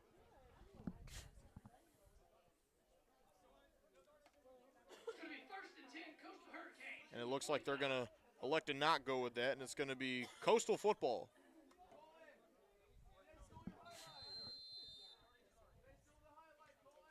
So the Hurricanes offense is going to come out on the field for the comeback attempt. Of course, steep chances, but I've seen bigger miracles happen in this sport, and it looks like the Hurricanes are going to try and give every ounce of their all with what they have left. At this rate, it's just dig in your playbook, see what you can do for the next game. So I'm sure there's a correlation game for losers. Creeley standing back. He's going to hand this one off. It's going to be Luke O'Teal again, who's had quite a few impressive plays in this game, but he gets a short gain, and the clock's going to continue to run. He's been a big impact with his running and a few screen plays here, but surprised you're not seeing Coastal being a little more aggressive than usual. It seems like in this particular situation with how many points they're down by, it looks like they might just be trying to make do with what they got. They're going to try this again. Pass over the middle, and it bounces across the ground. That pass is incomplete. It was intended for Josh Millage. And that pressure's just getting to him. There's not much he can do there. He's doing the best he can, rather rushing the ball to pass it off or running out.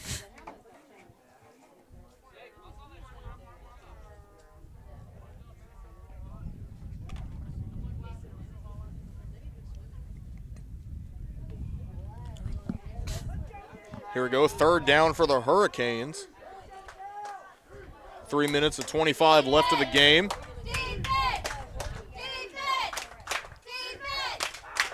Creeley, he screens it to his left. That pass is complete. He gets a short run, does not get the first down. That was Alex Witt on the short gain. Now they're playing the game, just short yards and get what you need. So it's going to be 4th down for the Hurricanes. They've been known to convert on these big 4th downs. We'll see if they can do that here. About 2 minutes and 45 left of this one.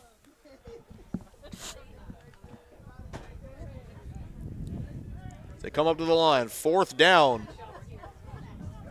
This is usually their bread and butter, 4th down, and able to apply a little pressure on the defense, but we'll see what they got. Here we go. Creeley's going to step back, and he's going to pass. This one goes down the field. It's a one-on-one, and it was intended for Millage, and he's not going to get it. Josh Millage not able to get his arms around the pass in tight coverage, and that's a turnover on downs. Southern Christian has the ball back.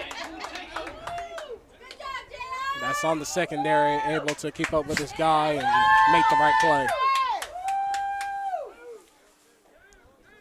With that turnover on downs, the Patriots are going to get the ball back on offense and get another chance to either kill this one or score again. I say just score again, run up the points, Rod. Make those other teams worried about when you guys come through. Send a message, because on Saturday they got a big championship game. For all the marbles in D3.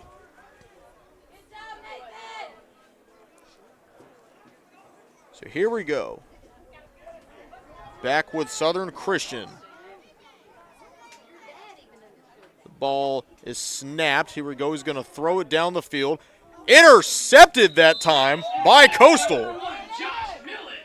And Millage might have dropped the pass on 4th down, but that time he came away with a pick, and Coastal's going to get the ball back. And for Millage, that's just stats right there. Get your interception and make yourself look good. Might get a head nod for the All-American game. A huge interception there. Good to see that he's still trying to come up with big plays, even when hopes are doubtful at this point in the game.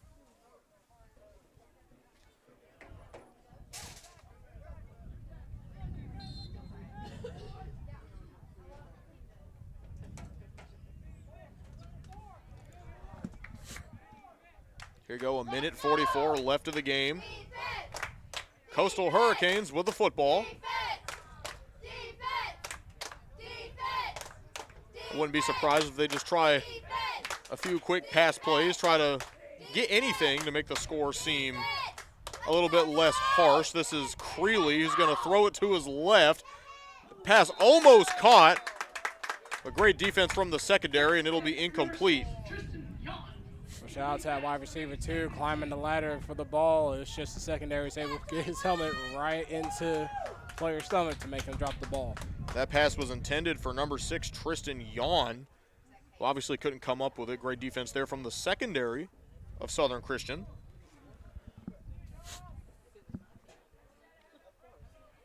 Let's go, JR. Fix it. So a minute 36 to go. That incompletion kills the clock.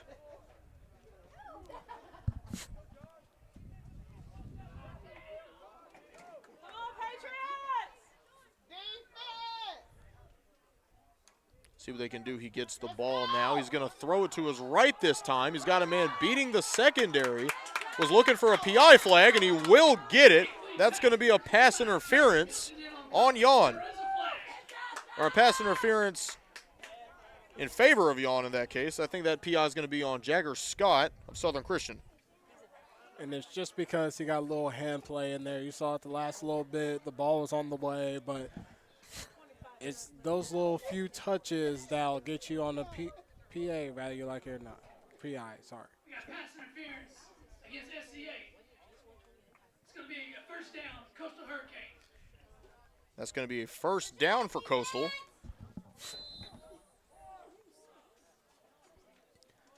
So they do get to move the chains on this drive after all. Looking for at least one score to soften the blow. Landon Creeley's going to get this one. He screens it to his left. That pass is caught by Alex Witt, who's had a few good plays, and Witt runs up the middle, gets the first down, and they move the chains again. That's good play calling by offense. Just give the guy the ball and just get enough yards for a first down and continue on. And great awareness by Witt to cut back towards the center and move the chains.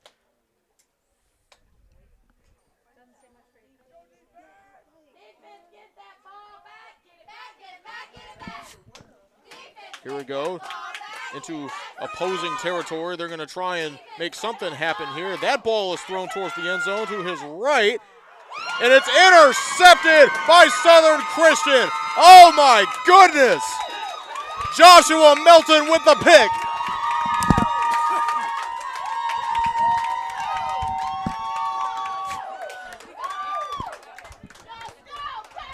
It seemed like Coastal just gave up on that play. He had him beat, and he just had to fight for that ball, but it seems like the fight has been lost, and he's given up. And what a big effort there from number 25, Joshua Melton, who comes up with the interception late in this game. 44 seconds to go, and Southern Christian's going to have the ball back one more time to put an exclamation point on this game. All you have to do from here is do the victory formation, kneel it, and call it a game.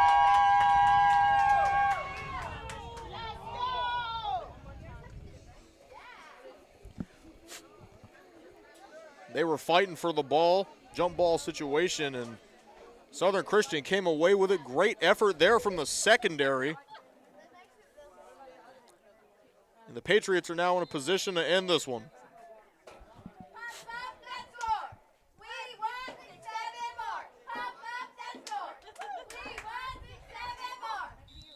They're going to get in the victory formation, knee this one, and the clock's going to start running out, and it looks like Southern Christian is going to walk away with a victory here in Panama City Beach and find themselves a bid in the D3 championship game on Saturday.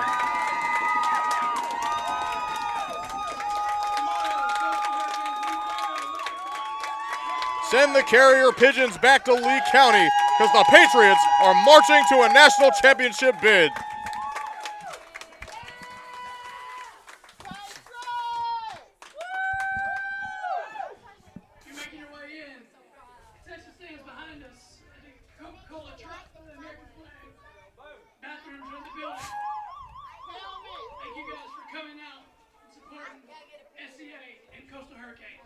SEA came alive there in the fourth quarter, scoring multiple touchdowns. The defense came up with big takeaways and big stops, and what an effort from the Patriots. Brandon, what can you tell us about that game that was one of the big key factors to that momentum swing?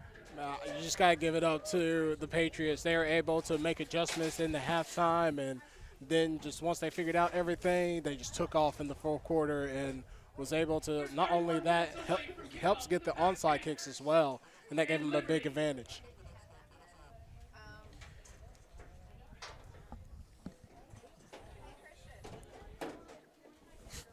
I want to get you guys ready for our next game that's coming up. Of course, at 1 p.m., we have the PAC Panthers playing the Liberty Christian Heat.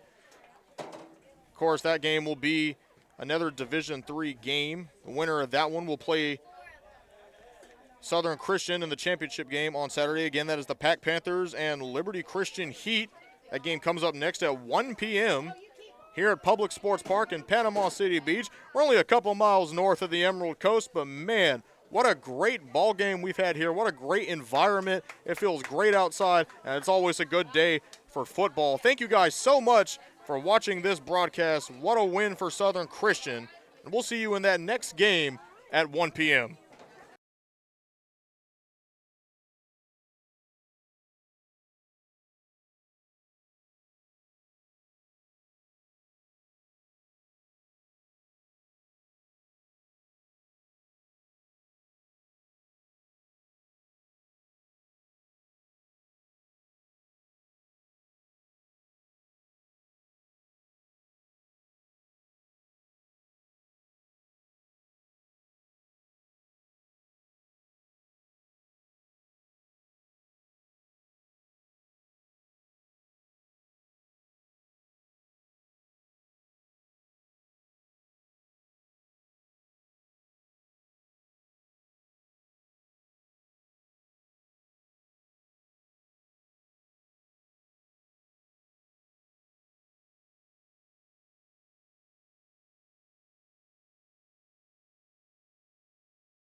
Well, we know the Southern Christian Patriots are on to the Division III championship game on Saturday, and we'll get into that in a little bit here with our national anthem and introductions.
Well, as we mentioned, we know the Southern Christian Patriots. Father in heaven, we ask your blessing on this game we're about to play. Give each one of us the courage to play this game in a manner by which our words and our actions are pleasing to you. Let us enter into this competition in a spirit of sportsmanship and with a respect for the members of the opposing team. We ask you, Father, to bless each one of us, especially the coaches, officials, parents, and players. Keep us under your protection, Father, and by your Son, Jesus Christ, help us be aware of your presence within this game. In your holy name we pray, Jesus. Amen. Okay, third time's the charm on that. We know that the Southern Christian Patriots are on to the Division III championship game on Saturday. The question remains, who will be their opponent?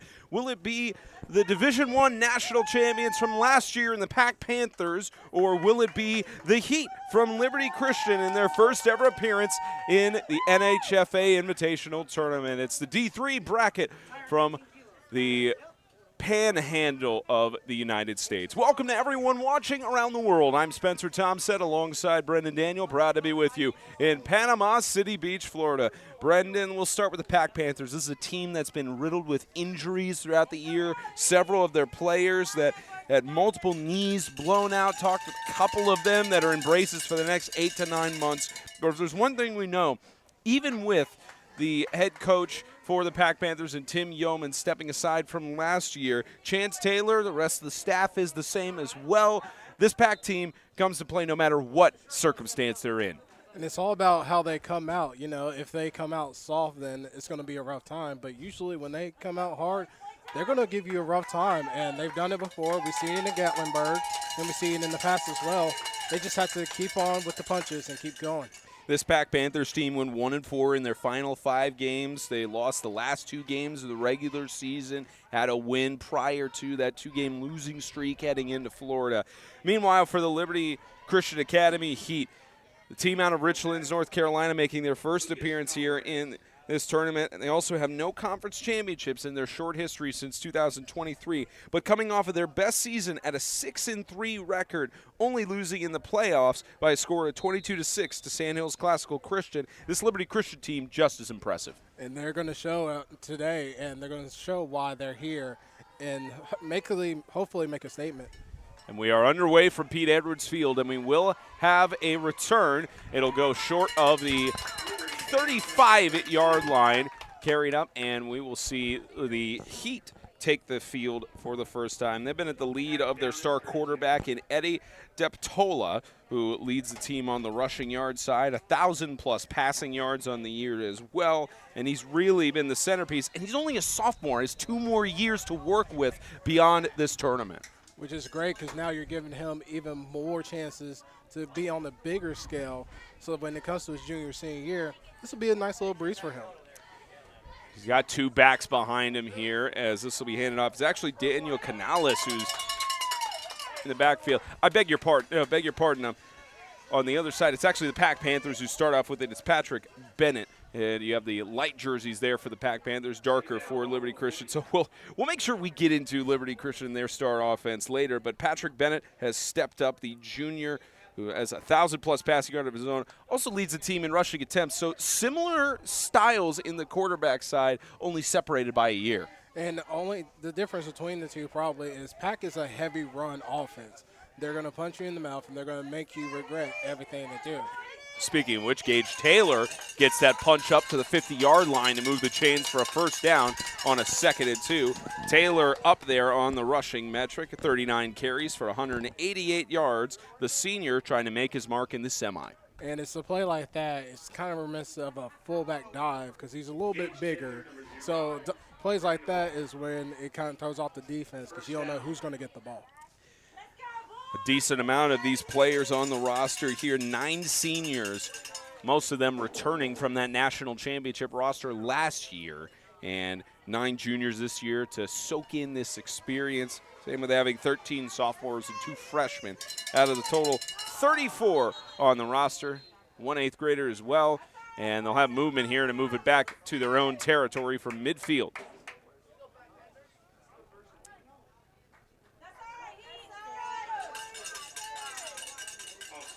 They'll actually call it offsides. Looked like there may have been some movement there from the Pack offensive line, but only moving in reaction. So moves it into Heat territory.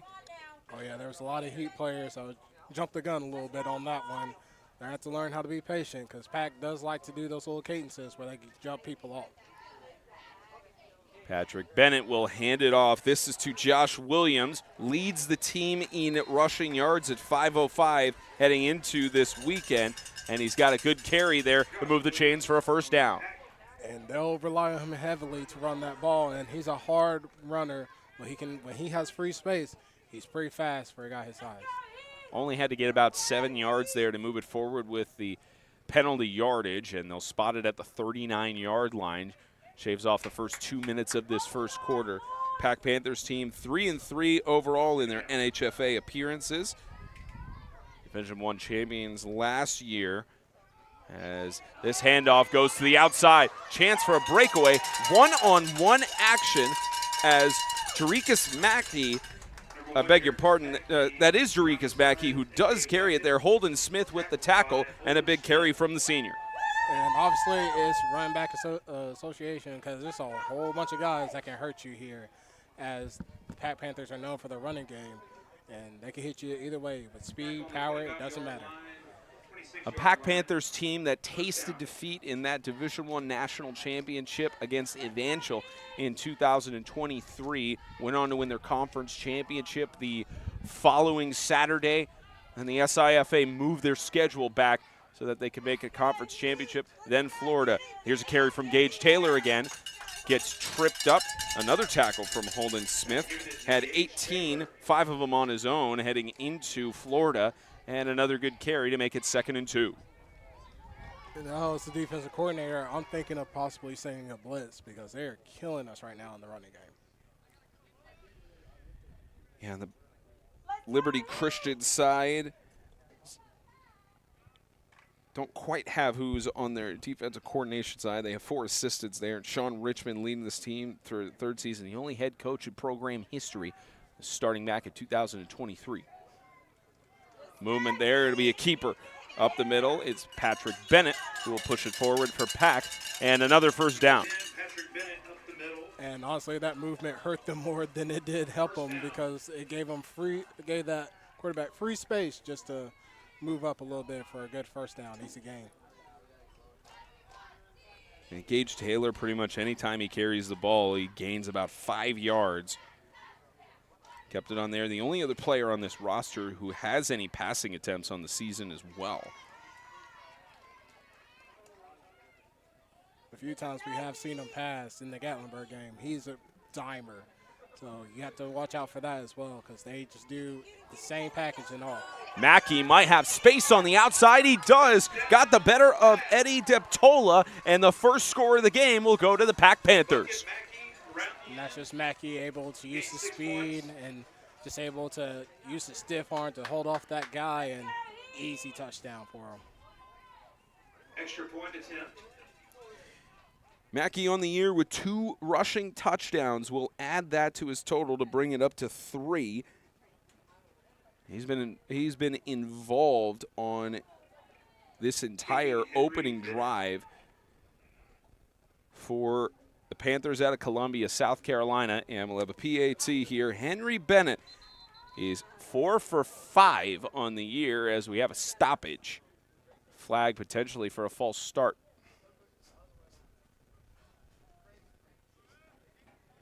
It looks like they will move it back 5 yards. Maybe a bit of negotiation between the freshman and his head coach or his offensive coordinator, Ben Fremming. It is an offside on the defense, so they will move it up half the distance, and they will opt to try and go for 2 here. It's that cadence again, able to get the guys to jump, and now you're a little bit closer. No need to depend on Bennett, as it's easy for Gage Taylor to push forward into the end zone. And that'll make it 8-0 for the Pack Panthers here. They score first in Florida.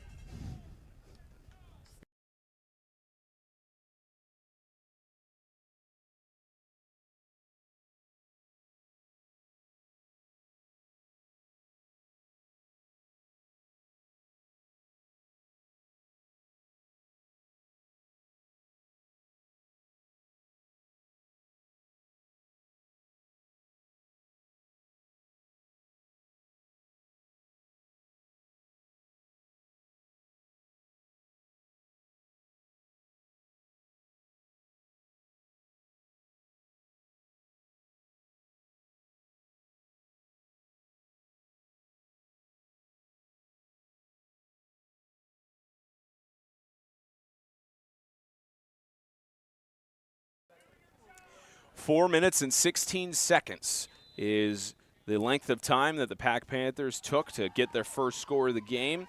Tacked on a 2-point conversion after it got moved up. And this will be returned by Logan Potting, who will get tripped up. In the words of our producer, James Shannon, the turf monster got to him and gets tripped up about at the 15-yard line. Looks like they'll spot him around the 13 or 14. And now we can talk about Eddie Deptola, team leader in rushing yards, only player for this Heat squad that has passed at any attempt on the year. Has over 1,000 passing yards, 57 for 110, and only 4 interceptions on the year. The senior has been a staple for this Heat offense. As you can hear, we are in the Heat side fan base. We get to hear that all afternoon long as Deptola keeps it himself, slips again, and may have gotten to the first down. They will spot him just past it for a gain of 11. You have to hate that as a quarterback. That turf monster is getting everybody today. No survivors today with the turf monster. In the first quarter.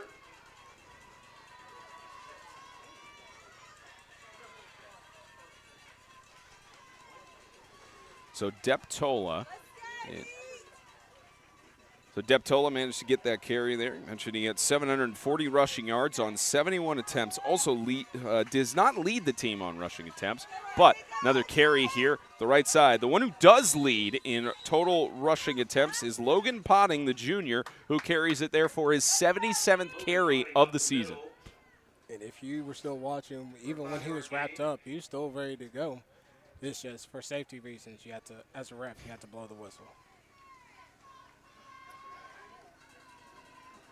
Potting, the junior, on the season. Anytime he carries the ball, it's about 7.8 yards on his attempts. Manages to only get about 3, maybe 4 there to bring up second down.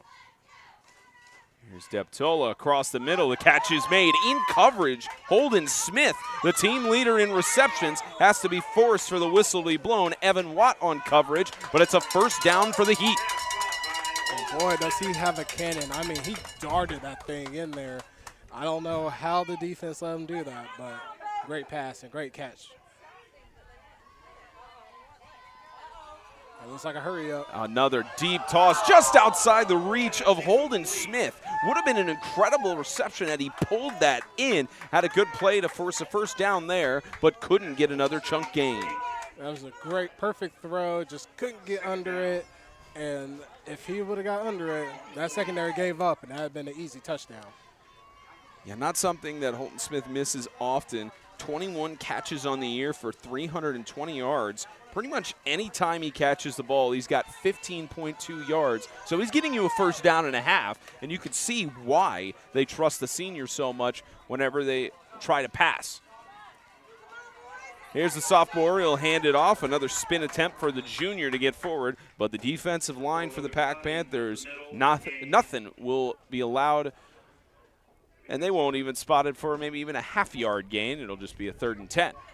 This is where you give credit to the Pack's defensive linemen. This is what they're known for, stopping that run up the gut. There's no way you're getting them there. You're going to have to either stretch it out or do a nice little toss in order to get them off their game right there.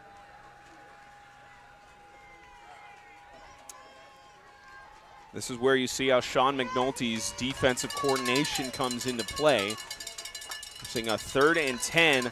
This situation here, under pressure, being chased down by Stroud. He'll air it out, and I don't know if that got back to the line of scrimmage, but at least looked like receivers in the area, so no discussion of intentional grounding. But a 4th down and 10, and a decision here for Ben Fremming and Chance Taylor. And that's a smart play by the young quarterback. Just if there's too much pressure and there's no one open, just throw that ball far as away as anybody else as possible, but make sure there's a guy close enough to where you don't get intentional grounding.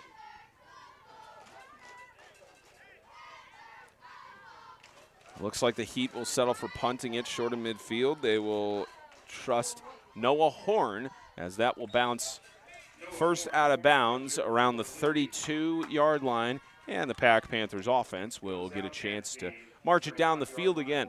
Remember, their first drive took about 4 minutes and 16 seconds, so could extend it a little more to try and get us to the end of the first quarter, but this Heat defense will try to say something about that. And it'll be tough for them to do because that's the Pack's game plan, is to get that ball running and get the clock rolling as well. Tempo control is what we've seen from the Pack Panthers over the last several years, even with changing their head coach between 24 and 25. No, even with coaching change, nothing really changes here in Pack. From the 35-yard line, this will be handed off, and the defense will allow several yards after contact. A good push up to the 40 for a 5-yard gain. It's so tough to bring down some of these tailbacks for the Pack Panthers, and that'll push forward for a gain of 5. And that's kind of the double sword of these Pack Panthers here. Not only are they tough guys and fast, they just know how to take some hits and able to bounce off guys and get enough yards for a managed first down. Winner of this competition faces off against the Southern Christian Patriots for the Division III championship. The loser will face off against the Coastal Hurricanes in a bowl game on Saturday. Good carry, Gage Taylor. He'll push forward for a first down. Gain of 7. Gage Taylor just looks like a man amongst the boys here as he just piles through that and get an easy first down. This defense is going to have a hard time trying to stop this run game with him. Under 4 minutes left to go in this opening quarter. And a quick 3 and out for the Heat. It's only the 3rd drive of the game.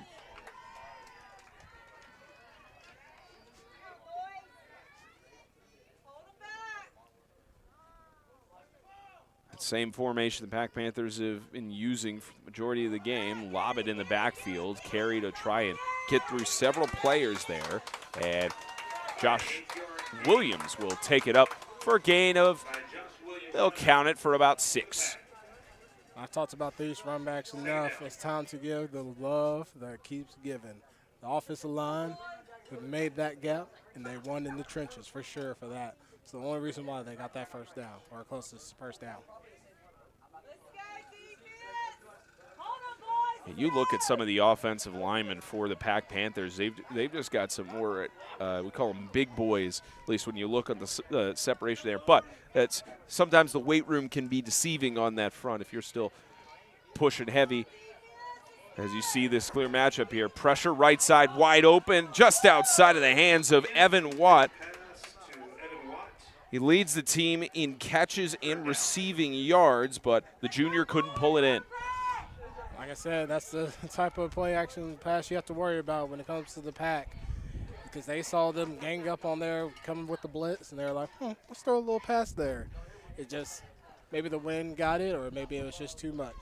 Had a little bit of clouds here earlier in this first competition here for the other D3 semi. 72 degrees, mostly cloudy. Temperatures will be dropping down in the next couple hours, but the breeze is picking up. It's like we have some wind gusts starting to pick up here in Panama City Beach. Alone in the shotgun, Bennett, quick toss, gets the connection this time as this goes over, and another chance there on the outside that'll make it around the 37 for a first down. Good catch and run. Bennett able to just throw a dime over there. Like I said earlier, he's a great quarterback and runner there, and he showed you his talent there.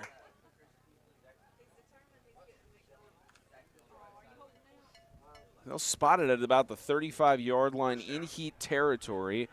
Looks like a mirror of what we saw in the first drive, with Pack Panthers winding the clock down and marching it down the field. They'll run it again. Here's Josh Williams breaking through. Josh Williams, and it's another rushing touchdown for the Pack Panthers. And that's just shout out to the offensive line and Josh Williams just being patient, waiting for that gap to get open and just taking advantage and hauled off to the end zone. About a 35-yard rushing touchdown there. Josh already leads the team in rushing touchdowns at 7. And you could see why he was on the first team for running backs in the SIFA this year. I'm sure that's hard to vote on with all the running backs they have on this team that can do a lot of damage all around as a team. Here's the freshman. Gets it through. He does not. Looks like from this angle it was good, but it'll be ruled wide. He's now 4 for 6 as we have a 14-0 lead, under 2 left in this first quarter.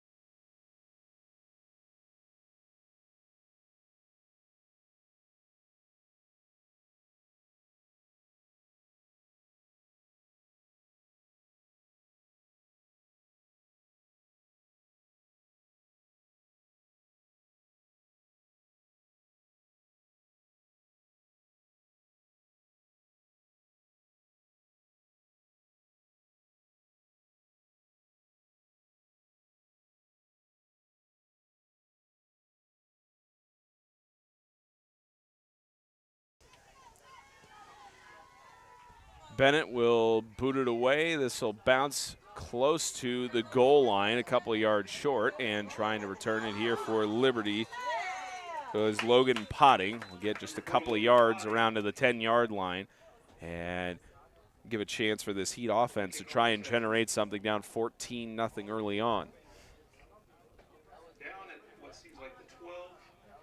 Yeah, less time for the Pack Panthers to drive down and get that touchdown there thanks to the breakaway from senior Josh Williams. And that's just something that offensive line was able to help out. Easy touchdown, and now it's all up to the Heat in order to get some points to make this manageable. They have plenty of time, but this game can get out of hand as much as Pack Panthers get that ball in their hands.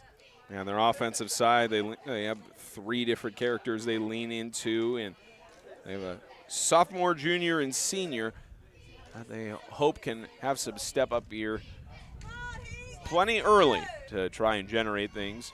As in motion, looking for an opportunity, they'll shove it back, this time to Potting. And Pack defense read right through it, be a loss of about 3.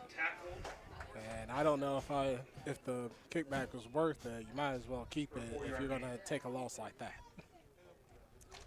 That's something the young guys just got to learn as he goes. It's so hard in offensive situations like that to split-second decide where you're going to go and which is going to be better. Which is okay with the young guy. You know, this might be – it's a first-time pressure for him in this type of environment, but you know, you go run with the punches and you figure it out now so you don't have these mistakes later. Yeah, this Heat team only one playoff appearance since their inception in 2023. Had a loss there, 22-6, and that was this past season, or past couple of weeks ago, as Ava Carey that'll gain back some of the yards lost there and then some for about a 3rd and 8. So you're right, not many opportunities for this young Heat roster to try and feel that pressure. Gives them an opportunity here on the national stage. Yeah, because this packed defense, you can't just keep trying to run the ball. You will have to throw the ball eventually, and it'll help because they'll lighten up that defensive line pressure as they come in.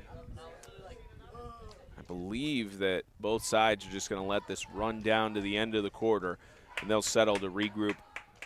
That's going to end the first quarter. They'll regroup and swap sides of the field. Pack Panthers have come early on the strike. Rushing touchdowns from Mackey and Williams result in a 14-0 score here in this D3 semifinal for the NHFA.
Second of 4 frames here in this Division III semifinal for the 2025 NHFA tournament. A scramble here for Deptola. He airs it out across the right side, incomplete. Intended for Brantley Warren, but the ball way out of bounds. Not even a chance for that to be caught. And we have another 4th down. The Heat will punt it away. And again, I think it's just that Panthers defense just applying that pressure again. Good, smart move by the young kid just to get that ball out and get away from safety.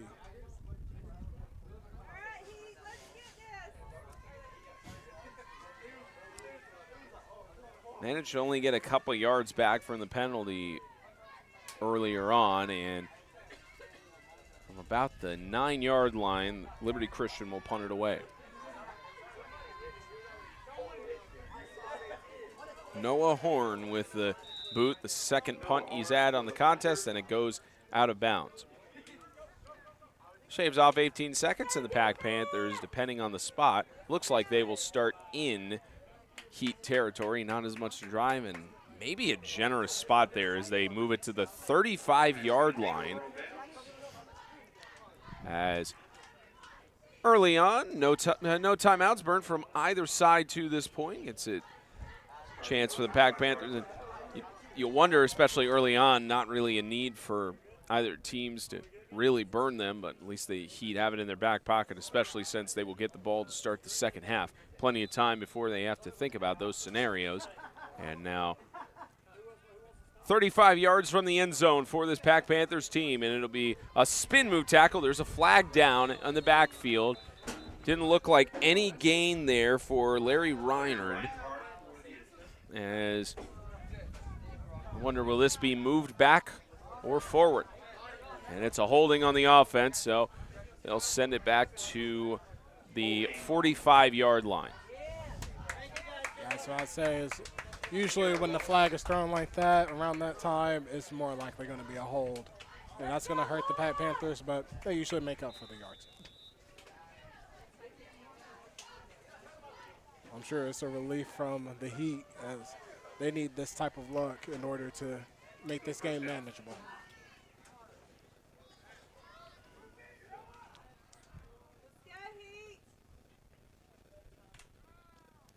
First and 20 after the hold. Looking for the pass here. A scramble again. Right side, it's intercepted. This one picked off by Caleb Malpass. He did not have an interception on the year, and the junior has got a pick across midfield. And the way that play was looking, it looked like he honestly set up the quarterback, because he kind of just sat there like he was one of the wide receivers out there. He just threw it straight to him and was able to get that interception easily. Malpass saw that all the way through. Deep pressure there for Patrick Bennett, who's only thrown 7 interceptions on the year, so has had his challenges with that, but hard to make a smart decision in pressure like that. And the junior gets the big moment with 11.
And looks like we'll have our first timeout here.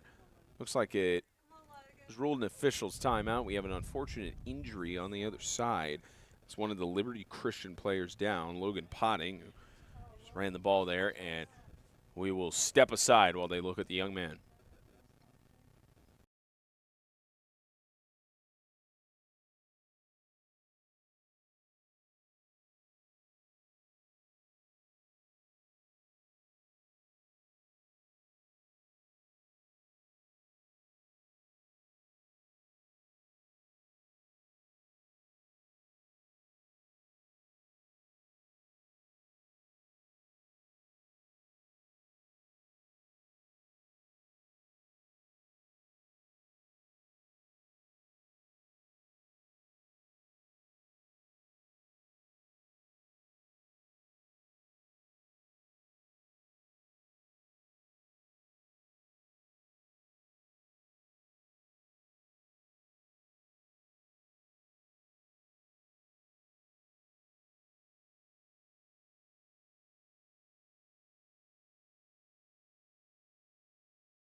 Now, a good sign is junior Logan Potting did stand up zone power.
tackle. It was just a perfect tackle. Just wrap around, get your head down, and get the guy down. Make sure he doesn't move anywhere because it was a fight. At least from our vantage point, it looked like it was Larry Reiner led the Pack Panthers in the regular season and SIFA postseason on 37 solo tackles at 71 total tackles for the team out of South Carolina. About a 4-yard gain on that last play. It does put the Heat in the red zone regardless as they try to carry it forward, and a tackle for loss on the backside. Great awareness, James Ashelman, and it's why he was a first-team linebacker in the SIFA this year.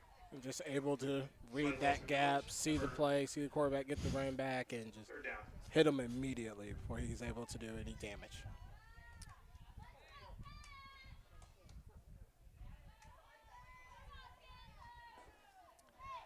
James Ashelman on the season, 71 tackles as well, 12 of them on his own. 16 tackles for loss in the 2025 campaign thus far. Brings his total up to 17 with that one, and brings it up to a 3rd and 9. Here's Deptola, quick sling. He's got the pass and the connection. Well, through several tackles did John Hansley as he pushed it forward. But it will not be enough for the first down, about a yard short. And you would think they go for it this close to the end zone.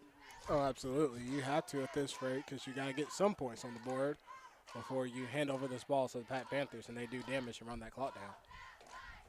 Maybe rerun their own version of the tush push here. Worked well on the earlier part of this drive. We've seen the Eagles try, 5 times against Washington last year in order to get a touchdown. So by all means, do it again. It's an efficient play, and it'll work as long as you know how to work it. Decision time. It looks like we are going to get a timeout before that decision is made. 6:05 left to go in the first half, and the Heat will burn their first timeout of the half and think it over on a big 4th and 1.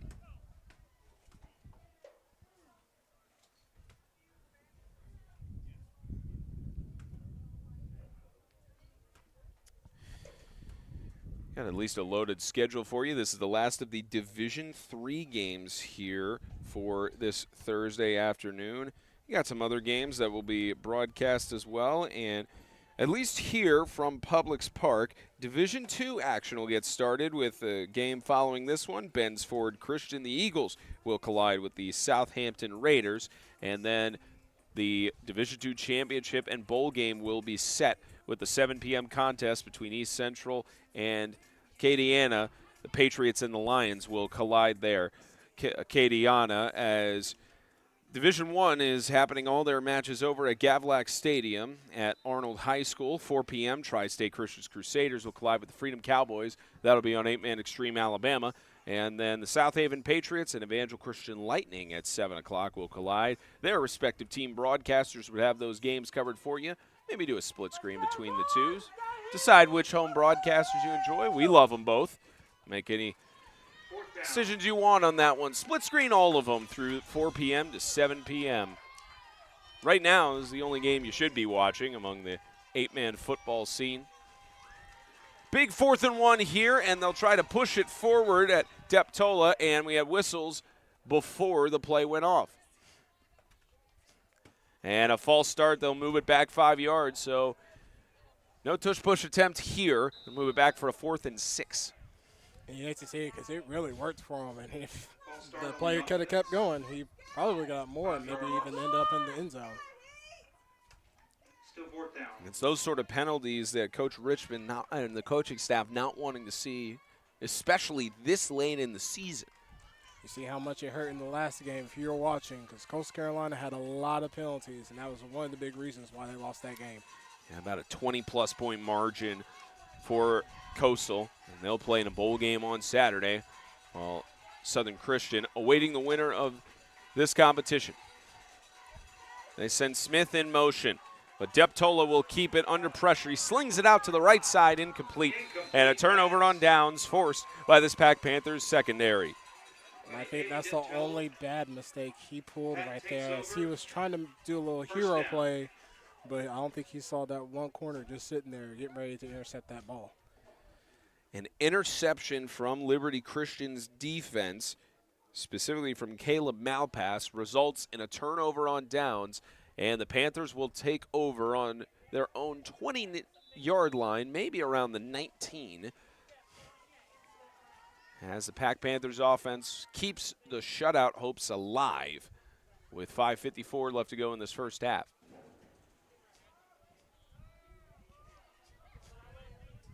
If I'm in the heat, I'm going to build up that box in order to get the run game stopped. And that's what they try to do there, but no tackle. Looks like a good wrap-up by Noah Horn, and still on his feet is Jerikas Mackey as he's finally brought down behind the line of scrimmage. Managed to try to get several yards after contact, but stuck behind the line of scrimmage. And I think the turf monster got him on that too, because you saw his cleat fell off, so the Heat are thanking the turf monster right now. It's usually them that had to pay for it, but this time they got the Panthers.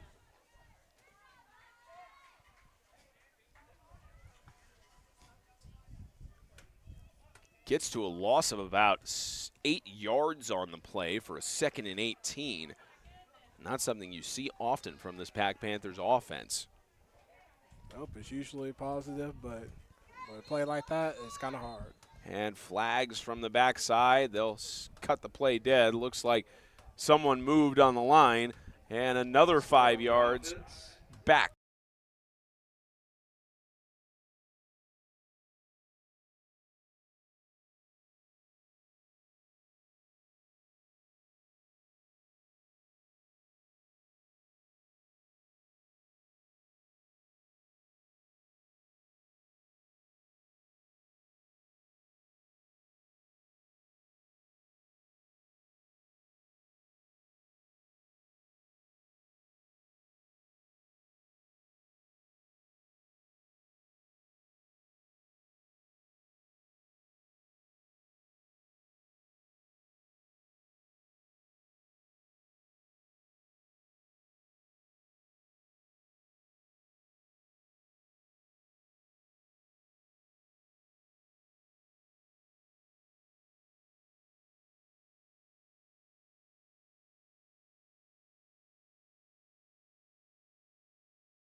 Timeout called by the Pack Panthers at 3:10 left to go in the second quarter. They'll get a chance to think about what they want to do on this 4th and long.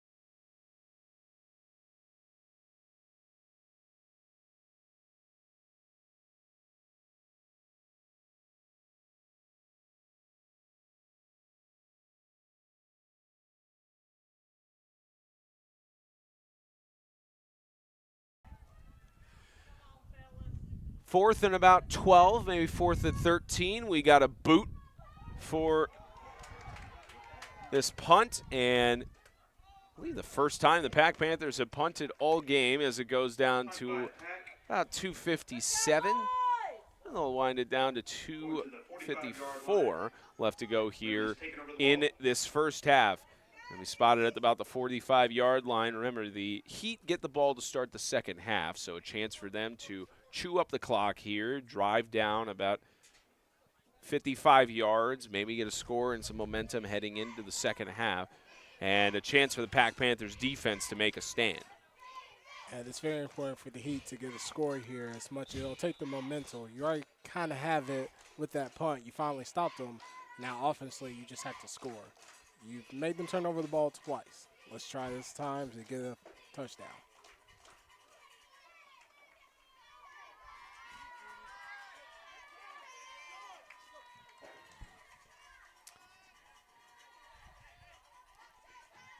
Sophomore quarterback alone in the shotgun. Got two receivers on both sides. High snap. He'll have to struggle to sling it across the middle, and it's intercepted. Evan Watt had 2 interceptions on the year, only for 2 yards, and his third one, he loses the football at the end of it, but luckily that'll go out of bounds, maybe inside the 10, and Pack will retain possession. But a big play on the third interception for Evan Watt on the year. That's just a tough loss by the kid, but it's okay. You try to make a play, beam it in there. That's just smart defensive play by the secondary and Pack Panthers, and able to get that interception and a little closer to the end zone. About at the 12-yard line is where they'll spot it with the forward bouncing fumble. And both teams have had a turnover based on an interception thus far.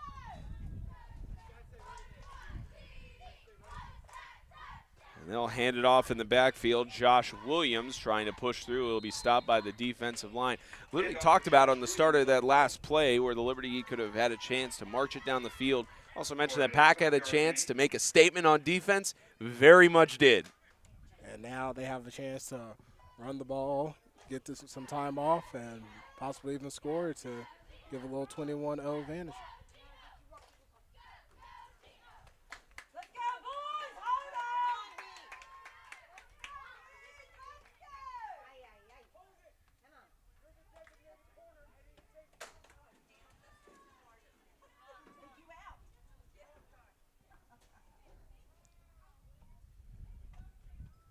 About a 2nd and 5.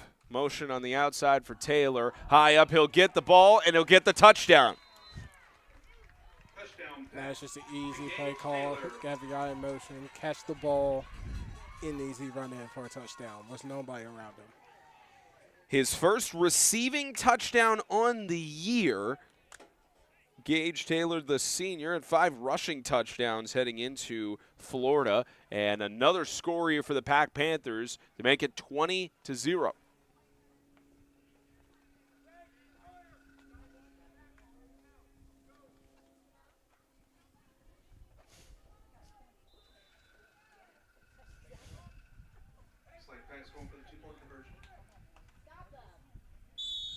And 2-point conversion attempt is good.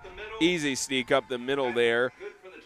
And tack that on for 22-0 here under 2 minutes in halftime. And kickoff is on the other side of the break.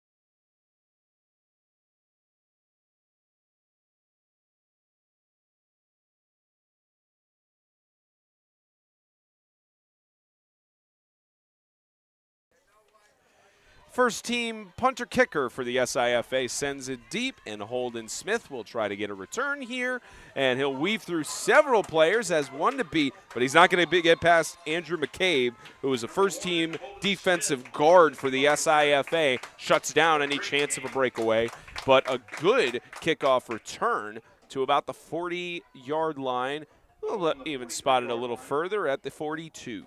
And that's what you need for your kick return. Special teams right there, just make it a little manageable. Make it easier for me to get up that field and get closer to the end zone. Minute 35 for the Heat to drive down the field.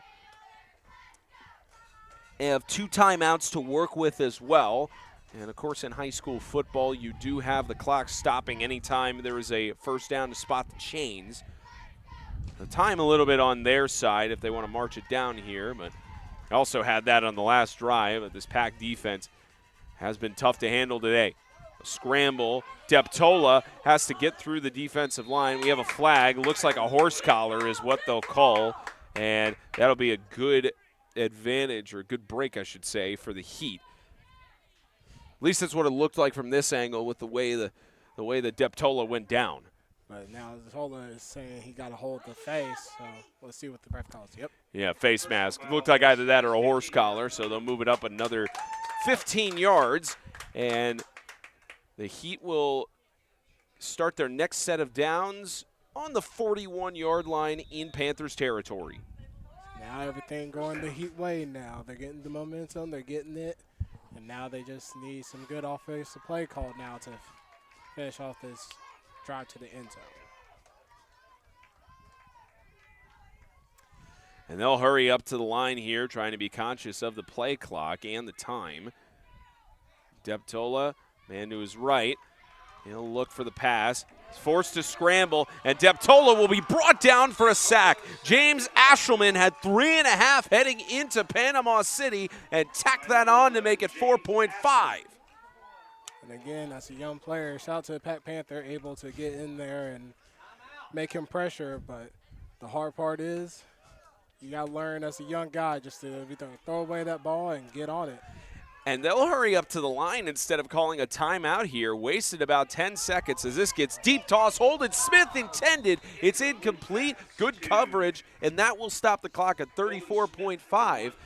The Heat had 2 timeouts here, and I guess they wanted to try and conserve those and maybe get a big chunk play, but about 20-plus seconds taken off of the clock on that last sequence. Yeah, and that's a hard call when you feel confident in guys to make that play, but if they're not ready and not hurried up, it's going to hurt you more than it's going to help you. 22-0. And it's so tough to make those decisions in real time if you're a coaching staff, too, and trying to think about the strategy. It's a lot of chess maneuvers involved in those sort of things. But 34.5, they at least have the benefit of the clock stopping that completion. But they're now on a 30 and 20-plus yards. Sometimes you got to make the smart sacrifice and call on the timeout just so you have more time to manage. Coordination from the offense here. Quick sling, right side, the catch is made. And to the outside, it's Holden Smith trying to get through, and they'll wind the clock as his forward progress got stopped out of bounds. And a timeout will now be called by Coach Richmond. He'll have 1 timeout left to work with and 24 seconds left to go here in this second quarter. And Brendan, this is one of those, you're across midfield. This Pack offense has been able to score really early on, and Pack also has 2 timeouts. So one of the more challenging situations where you think, what do you do here on the coaching side? Do you trust your defense to try and hold Pack in the last, you say how the play goes, maybe 19, 18 seconds? So a lot of decisions to be made here in these huddles. Yeah, and honestly, you have to punt it off. I mean, this Pack team has shown how efficient they are, and it's way too close to even try to do a turnover on down. So the more you can have them on their side and having troubles getting to the end zone, it's a lot better.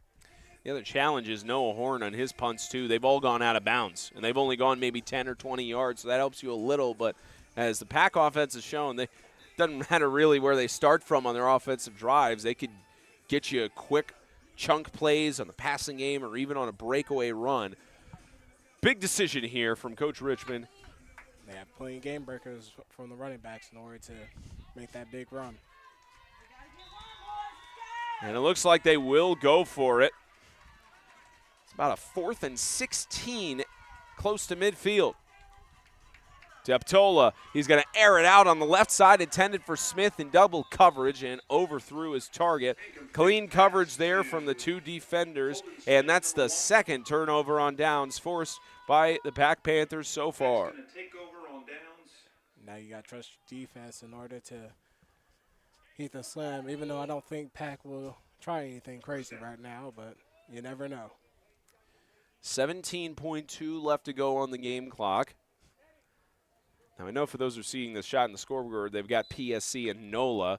We got it updated for you on our full scoreboard here, but for those who see it on the camera shot, Pack Panthers representing NOLA, I guess.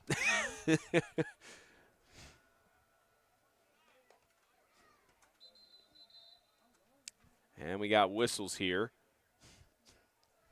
Looks like the officials will have a clarification. We got a flag for... they're waving it off, just an inadvertent flag there from the official, what we potentially hearing.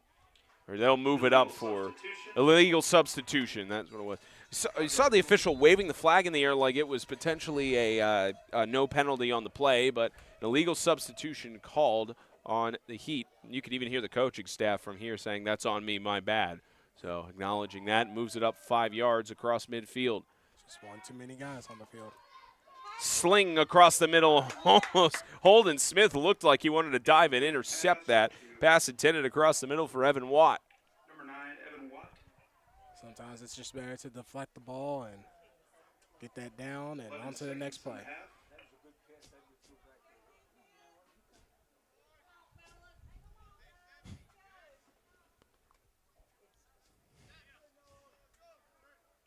Leaves 11.8 before we get to halftime.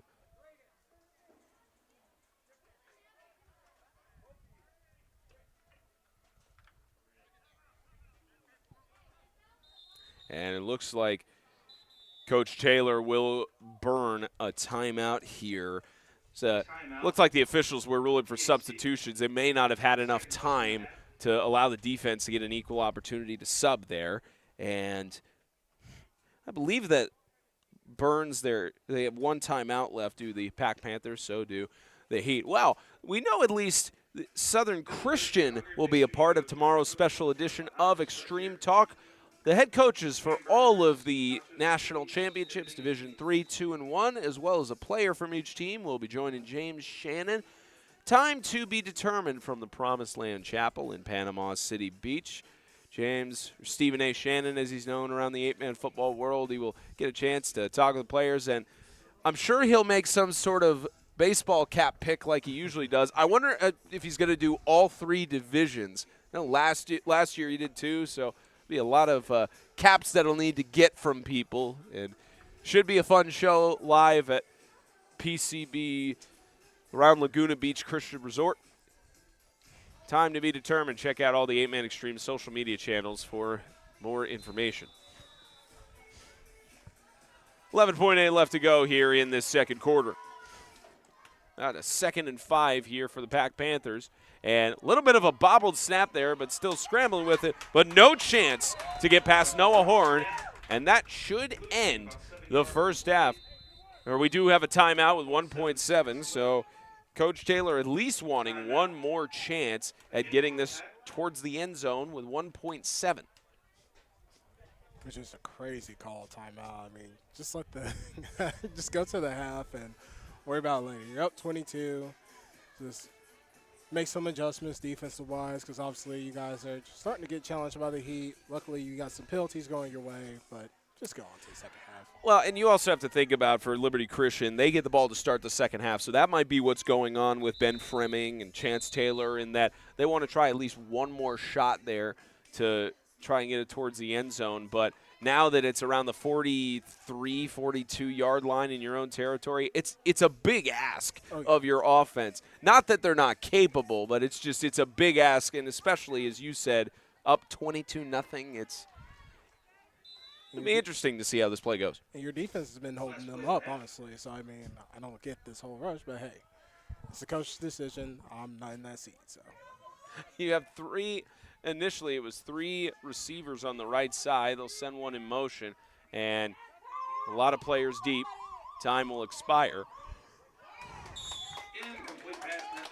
as Evan Watt is incomplete on the pass attempt, and that'll take us to the end of the first half. 22-0, these Pack Panthers team looking in form like they did last year, just in a different division. They lead the Liberty Christian Heat 22-0 at halftime. We'll be back in about 15 minutes for the start of the second half here. You're watching the 2025 NHFA Division III semifinal for high school 8-man football.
First half has been all Pack Panthers. The Heat trying to change the narrative in this second half as they will receive the ball to open up the third quarter. 22-0 in favor of the Panthers from Columbia, South Carolina, as the Heat from Richlands, North Carolina, will face an onside kick. It has gone more than 10 yards and is picked up there by Wagner.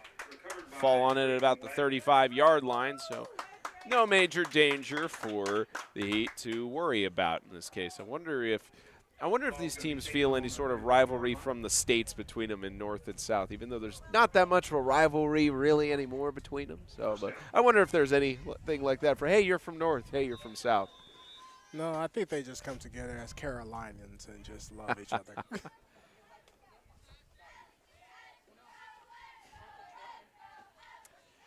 First play for any offense in the second half, and it's a tackle for loss by Andrew McCabe, the junior, who had 76 tackles heading into Panama City. He's got another one in there, led the team in total tackles for loss at 21, and has forced a loss of about 5 yards. This offensive line is going to have to do better at blocking off this packed defensive line because they need something to get this offense going in order to get back in this game. There's plenty of time to go. Just got to figure it out. After this contest, it's where we start getting into NHFA mania, as we'll call it, with games going on both fields, Gavlac and here at Publix. Two receivers to the left side. They'll send one on the back end. Holden Smith will take it to the other side. Might have some space if he had gotten past Larry Reinard. But if there's one thing we know about Larry Reinard from watching him the last several years, you're not going to beat him that easy on the outside. Not at all. That kid has some speed on him, and he's able to catch you. No matter how far you are from him, he will wrap you and take you down. Third down. One of several players from this Pack roster returning from National Championship Team 2024. I know very much what this Florida environment is like, maybe not here at the rebranded Pete Edwards Field. Participated, at least for the last 2 years, in Vernon. From about the 32-yard line, about a 3rd down and 13, this Heat offense trying to generate some momentum in their opening drive of the second half. Deptola, quick sling incomplete, intended for Noah Horn. And it looks like another 4th and out will be forced by this Panthers secondary as the punt team will come out for Liberty Christian. You just hate that coming out the second half, just not able to get the offense still going. Third down. Now you got to trust your defense in stopping this Panthers. You're getting a turnover in order to get the ball back. And they have managed to get some turnovers throughout the first half and at least been able to start something, but challenge has been capitalizing on it.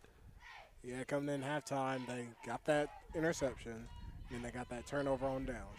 So hopefully this defense can keep up what they're doing and stop this Pack offense. Horn gets his punt blocked. Punt blocked by Henry Bennett. And Henry Bennett's first blocked punt of the year results in a drive set to start on the 15. And that's not what you want right there. Just a block on the punt, and now you give them short advantage of the Pack Panthers offense there.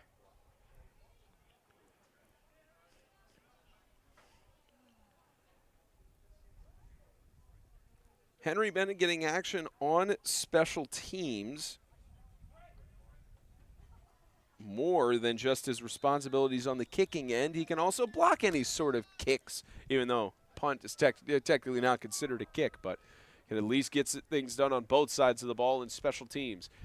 Carry up the middle, still trying to push through several yards after contact for Pack Panthers offense. Gage Taylor just doing what he does best, going up the middle and just dragging players on and getting enough yards to make a manageable second and about 5.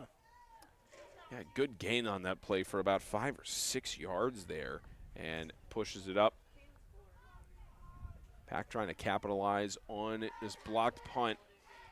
Not many yards to worry about on that front. Hand it off again. Trying to push through is Gage Taylor. Got another carry. He'll move the chains for a 1st and goal. First down. It's just easy play calling. Just now that you're closer to the end zone, give Gage, your star player, Gage Taylor, the ball and let him do his work.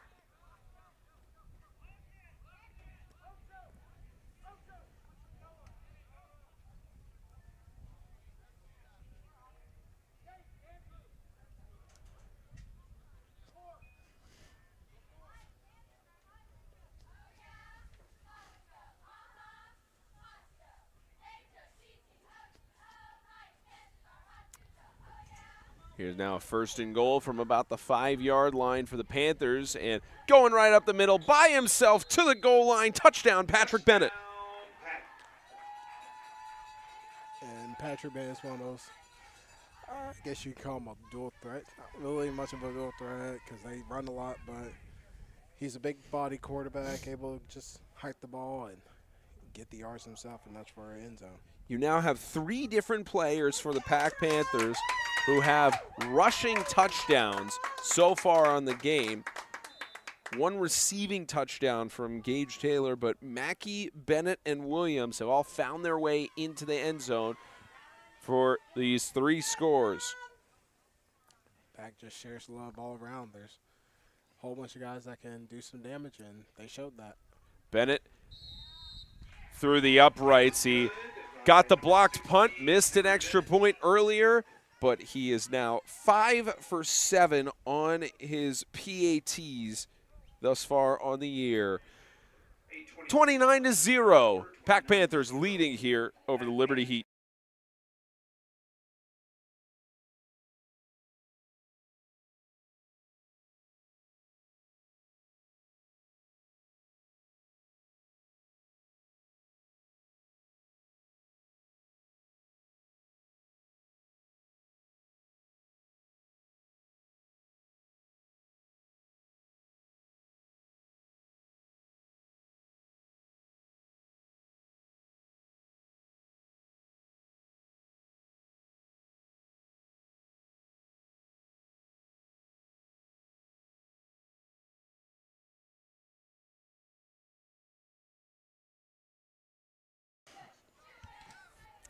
Booted deep by Bennett. This will bounce to a chance for Smith to return again. Trying to use his speed. Got through about 2 defenders. Couldn't get past the 3rd one. Does get a return to about the 28-yard line. And Liberty Christian will try to reset here. Can you think about this? The first time that the Heat have made their appearance here in Florida for Liberty Christian. Just a couple of years ago, they're now 8-17 overall, trying to build a good program and build a momentum here. Again, first playoff appearance they had this past season, and trying to build off of their momentum. And first positive season for them, too, at 6-3. So it's one of the things that even with the results right now, this Liberty Christian fan base loving to see that they have the opportunity, as Deptola will take it to the left side. How about a big run from Deptola? Eddie Deptola tiptoed the sideline, forced out of bounds by Evan Watt, and it's big plays like that are why Liberty Christian is here in Florida. He even got me with the trick play, and I'm running the main cam. I thought the running back got the ball. Instead, he gets out there and blasts for a good hard gain. And that's what you need, like you said, to build up this type of momentum for this team and for the culture of the squad.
Well, we sent it to break so quickly because Gage Taylor for the Pack Panthers was down on the sideline. He's good now. Deptola on the scramble again. Eddie Deptola trying to carry the team on his back. He's got another first down, back-to-back first downs for the quarterback who's a sophomore.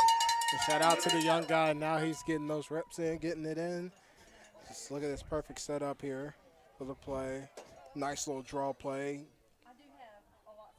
He's just able to put the team on his back and get a nice full yards to get a first down. We mentioned that Eddie is the team lead for rushing yards as of October 28th, and it's plays like that you could see why. And trying to generate momentum for his team on his own, even with them being down 29. He's definitely got that giddy-up speed for sure. As soon as he's able to plant that foot, he's out of here as soon as he gets going. Now the challenge is this Pack defense is so good at adjustments that you wonder at what point they'll mix things up, and they will with a lob pass. Potting trying to look for a pass himself. Did get a pass off, but it's intercepted. Had his hand hit as he was passing it off, and the interception made by the Pack secondary. And they will credit that to Ashelman, who had no interceptions on the year. And that's just bad decision making there. If you see somebody's coming, just hold on to that ball and take the loss for yards. I'd rather you that as a coach, do that instead of put an interception and turn it over the ball. So I don't think that was Ashelman because you could see him standing up cheering on his teammate who got the interception. So one of the other Pack Panthers in the secondary getting it there. But regardless of who got to the ball, that was a great move by the defense to bat the arm of Logan Potting. That's what you want to aim for as a defensive linebacker. You're taught that. Go for the arm and don't try to go for the ball. Heat tried trick plays. Pack Panthers read right through it.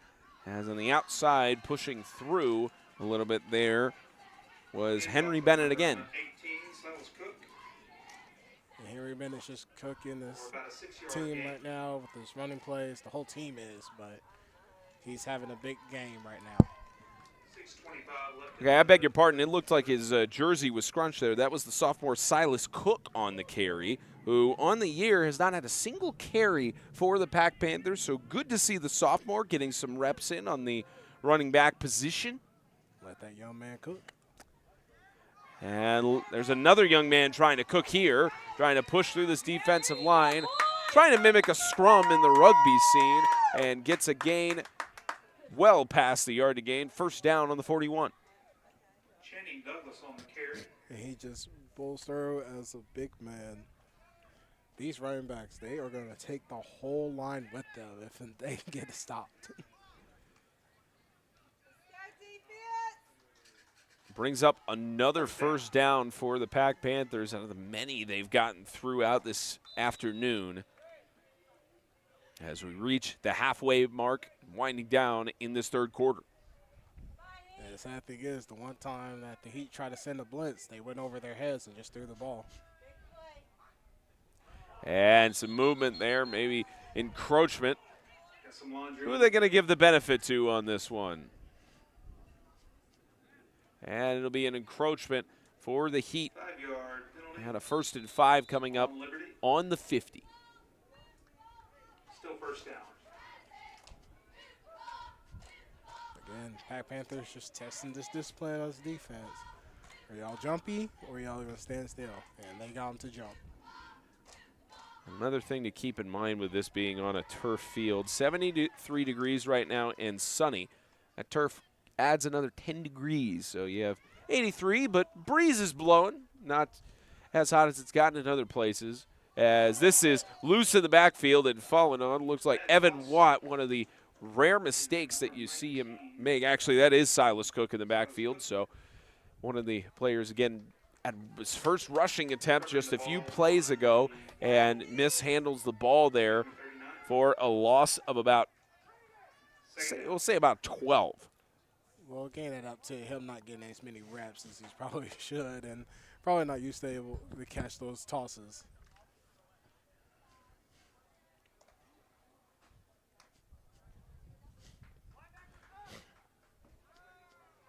Let's go, defense! And Keeper on here, right side, catch made. And trying to go for it on the push forward. That's a catch made by Aiden Jakowski, the junior. No receptions for him on the year. So now the Pack Panthers late in the game, starting to rotate in their other players, give some others some rest out of the 34 total players they have on their roster. Shout out to the East defense, able to get out there right time and able to stop that passing play for gaining any yards. 4 minutes left in the third quarter. Usually this is what you see out of your teams. If you're up by 29, certain amount of points, why not just let some younger guys get some reps in? Yard line. Third down.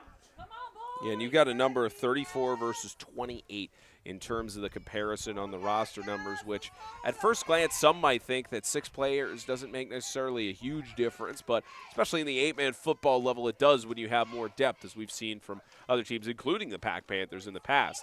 As another carry up the middle for Silas Cook. He gets stopped by the defensive line. One of those he might feel later in the morning as Noah Horn gets a big tackle. Now this defense has hold them, and this is 4th down. It's all about what Pack wants to do. This is their game. They can either punt it or go for it. And again, they got plenty of time where they don't have to worry about that sort of thing. Yep, and if you're the Heat defense, I will apply much pressure as you need to maybe block this punt, so it gives you a little advantage yard-wise. And they will choose to boot it away, trusting Henry Bennett again, a high up, and takes a Pack Panthers bounce to about the 36-yard line. And the Heat will get another chance on offense to try and get on the board for the first time today.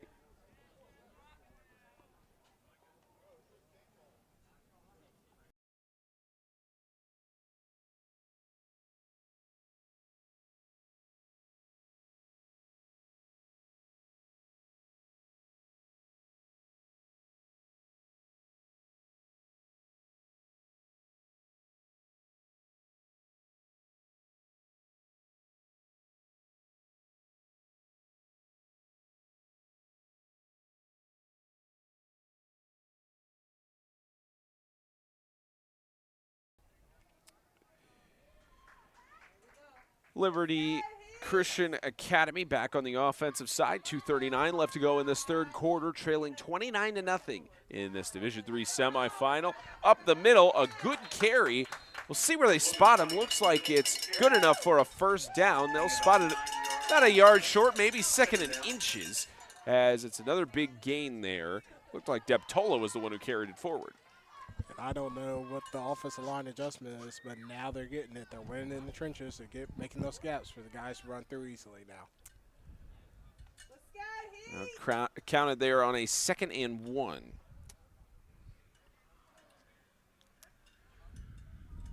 Deptola on the scramble. He's going to be swallowed by that Pack defensive front. Several players, including Channing Douglas, getting in on the sack. As I gave him a compliment, they start to lose there. But you got to give him at least the kid held in there strong enough, tried to find the pass, but eventually he had to start thinking of running out and run for his life. Mentioned this Liberty Christian roster, a total of 28. They have 7 seniors in the leadership category, 11 juniors, so reloading not going to be much of a problem for the Heat going into next year, as well as 6 sophomores and 4 freshmen. So have to see who rises up through 8th grade through the LCA system and other places or other students that choose to start attending LCA out in North Carolina. Pitch on the backside, Potting. They get tackled for a loss of about 4 to 3 yards. It'll go back to where they started, just a yard past it, for a 4th and 9. And like you mentioned earlier about these younger guys getting some reps in, it's also working for the sophomores here. And juniors are getting some reps too, so now for next year, you have something to look forward to. One of the things that mentioned before, been a couple of injuries throughout the game as the clock continues to wind, but at least the good news is one of the players is just getting stretched out. We mentioned you never like to see a player go down, but when you see them just ask for stretching there, this is a high snap. Noah Horn will keep it himself. Horn still has it, trying to make something of nothing. He'll get back to the original line of scrimmage. They'll maybe generously give him a half yard there, and it's the third turnover on downs forced by the Pack Panthers. It was a good save by the punter, able to keep that ball in at least and get a few yards game. It's not the first down, but at least you get away. And we do have a flag down, so I think we have a personal foul given against the Pack Panthers. So a new set of downs for Liberty Christian with that personal foul. And a good break for them as well. Able to get a couple yards, or nice little field advantage now. And go into the fourth quarter, maybe you get something going offensively. 16 seconds left. And they didn't give any specification other than personal foul, did the officials. At least at first glance, maybe something where it was where on the hit it was maybe body weight or something along those lines. But a good break for the Heat. So, okay, so we're getting it's a sort of helmet contact situation. What we're hearing is it was a extra tackle at the end of the play, so probably count that as a late hit on the officiating scorebook, on the record book, I should say, as this will be across midfield after the penalty, and this Heat offense is new life with 16.4 remaining in the third.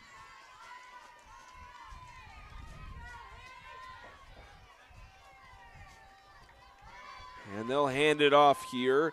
Chance for John Hansley to make something here. His first carry of the season in Florida. 13 carries for 28 yards on the year. Gets a gain there of 4 to 5 yards, and that'll take us to the end of the third quarter. It's been all Pack Panthers, 29-0.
Start of the fourth quarter, 29-0 in this NHFA 2025 Division III semifinal.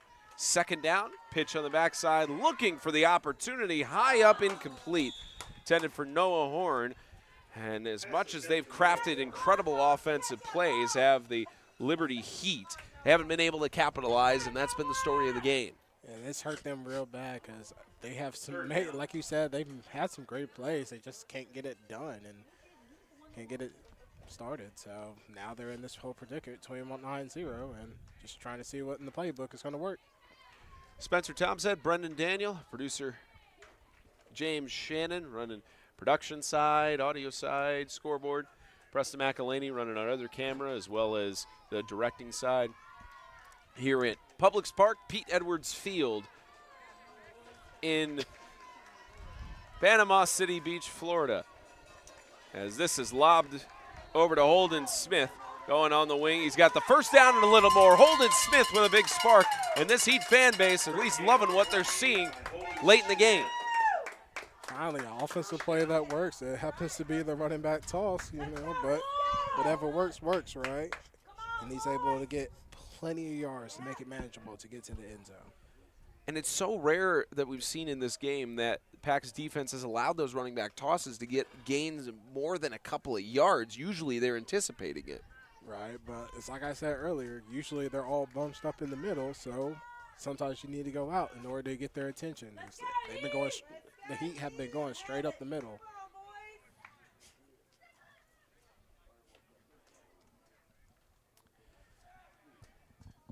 They'll start this new set of downs at the 21-yard line, and with the ball now is Caleb Malpass. He'll get stopped at about the line of scrimmage. And it looked like for a second there was a case being made for one of the Pac Panther defenders that he may have stripped the ball, but whistle blown before he got a chance to do that. The guy just had nowhere to go. He's trying to find any type of gap to run through, but the Pac Panthers defense just loaded them up and just no holes in order to run through.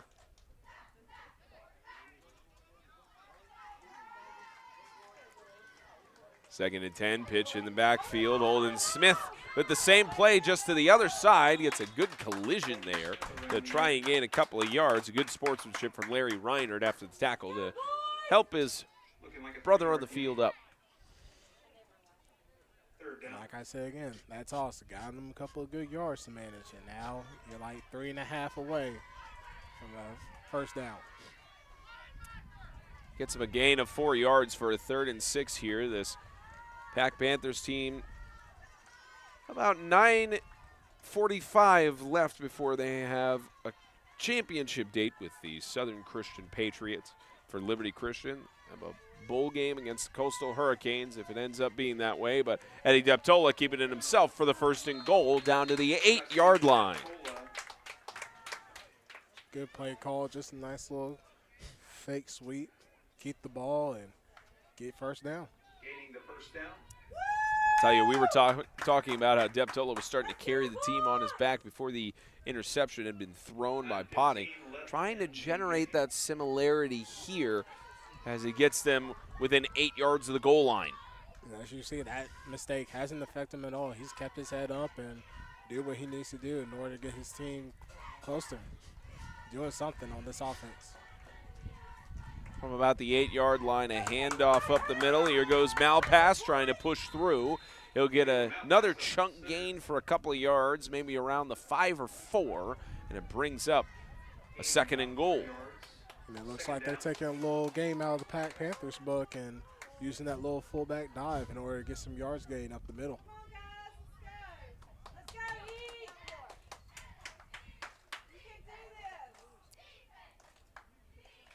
Heat team trying to get their first score of the game. Might be here. Gary Holden Smith trying to push through.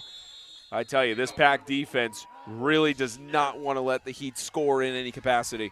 No, they want a shutout, but this Heat team is really resilient. They are going to score whether it kills them or not. 8:04 left in the quarter.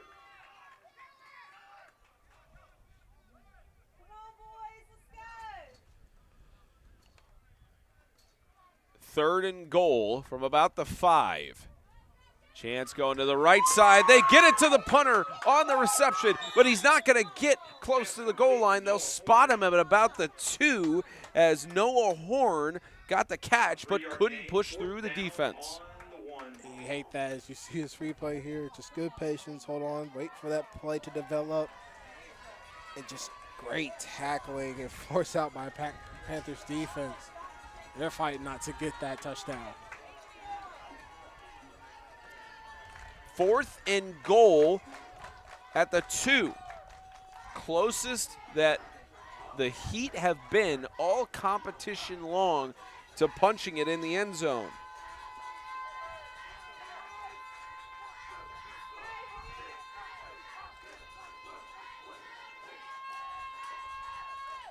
Pac fan base trying to do their part.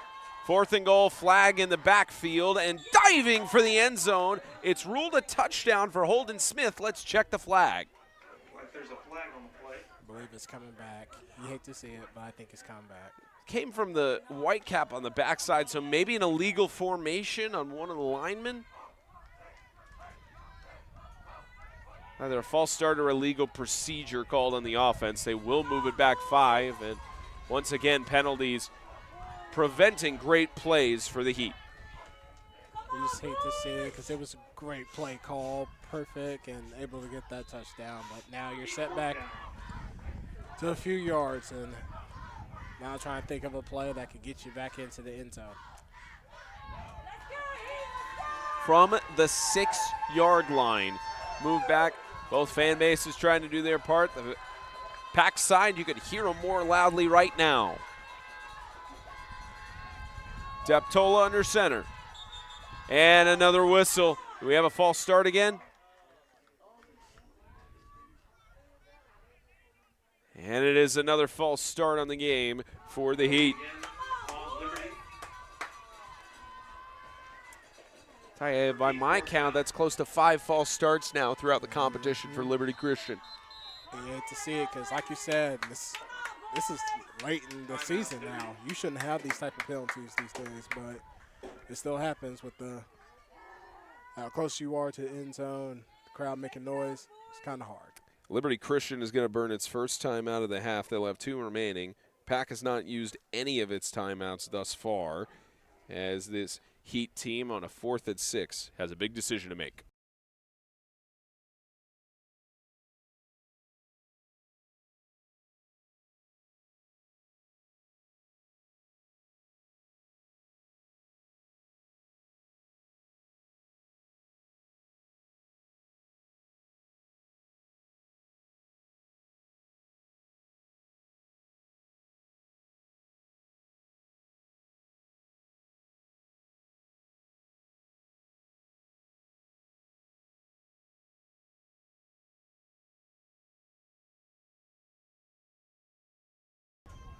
Down. 4th and goal. They'll move it back. They moved it back another 5 yards, about the 10, 11-yard line. Liberty Christian trying to find the end zone for the first time on the outside with the pass. He's not going to get there. A great reception made by Holden Smith. An even better defensive move by the cornerback, and it's a 4th turnover on downs forced by Pack. And what a heartbreaker for the Heat. They're so close. Let's see how close it is. Oh, just the Panther defensive player just able to get there at the right time to stop it.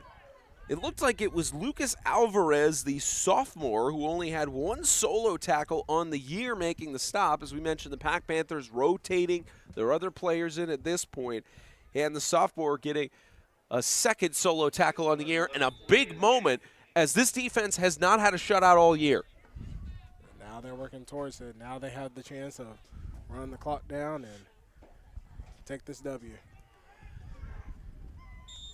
And they'll do just that with starting to run it up the middle and continue to shave time off of the clock. And certainly in this case, it is not a question of Liberty Christian's skill set. It is a question of how good is this Pack defense. And as we've seen, they've been able to just anticipate plays, be able to make stops, and even when they've allowed big plays from players like Deptola and Potting and Smith, they've been able to recover and shut it down with interceptions, forcing 4th and outs, and it's just Liberty Christian hit a freight train in the Pack Panthers today. And it's just really the culture of the Pack Panthers defense. As we've seen so many times in so many ways, they are a very disciplined defensive team and able to get stops when need be. There's another big rush up the middle. They'll give a reward to Henry Bennett, their kicker and punter.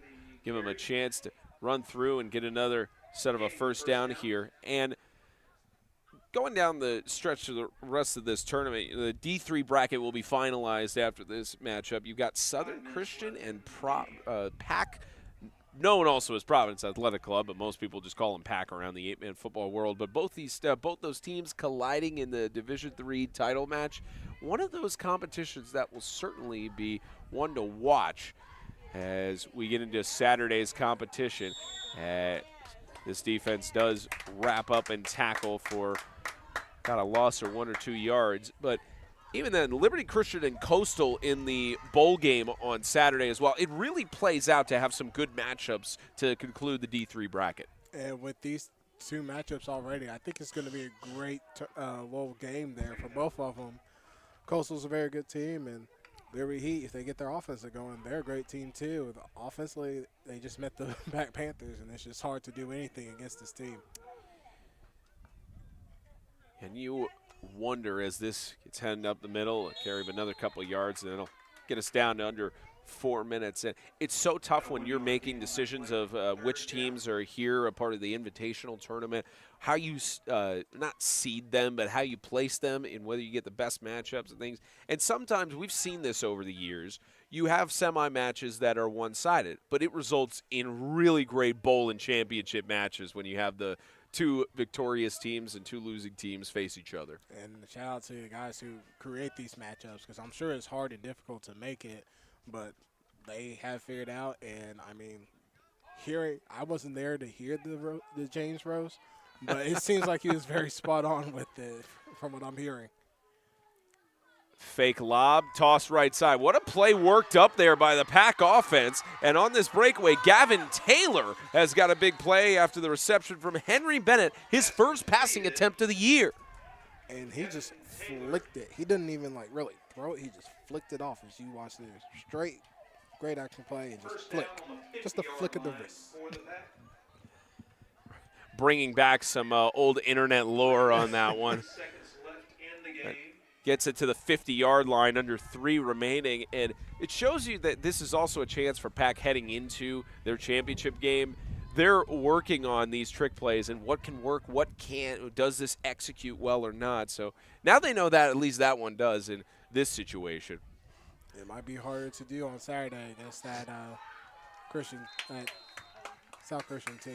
I was having troubles remembering their names. Yeah, Southern Christian Patriots. There's 12 teams, record amount of teams here in the 8-man division now for the NHFA. It's first year they're doing 12 teams. It's maximum of 8 in previous years. Most of the times it's only been 4, but now bringing it up to 12 teams. And first time it's going to be split across 2 fields. That will start at this next competition at 4 o'clock.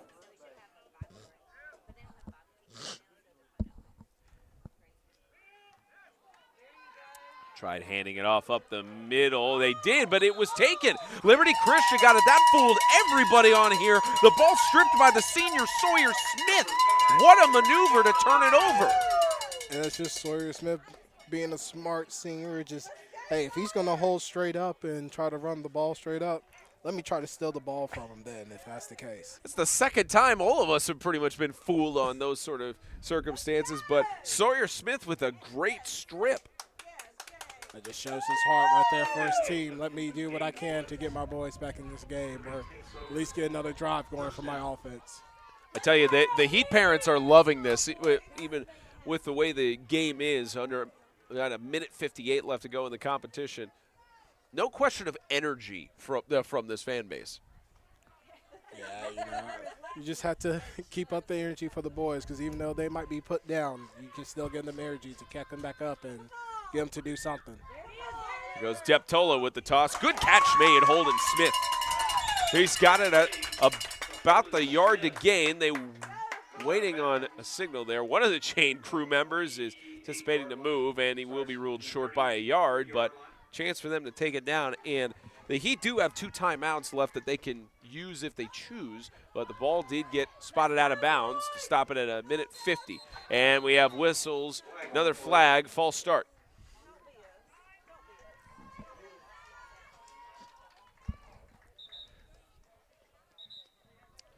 And discussion among the officials right now to determine what happened. I think they're trying to clarify if this is potentially an encroachment or not. So I didn't see anybody jump on offense. It's an illegal substitution and a false start, so it offset. Very rare you see that happen. But it's lucky, and you hear the parents breathing inside like, whew, at least it's offset. Second down. Liberty.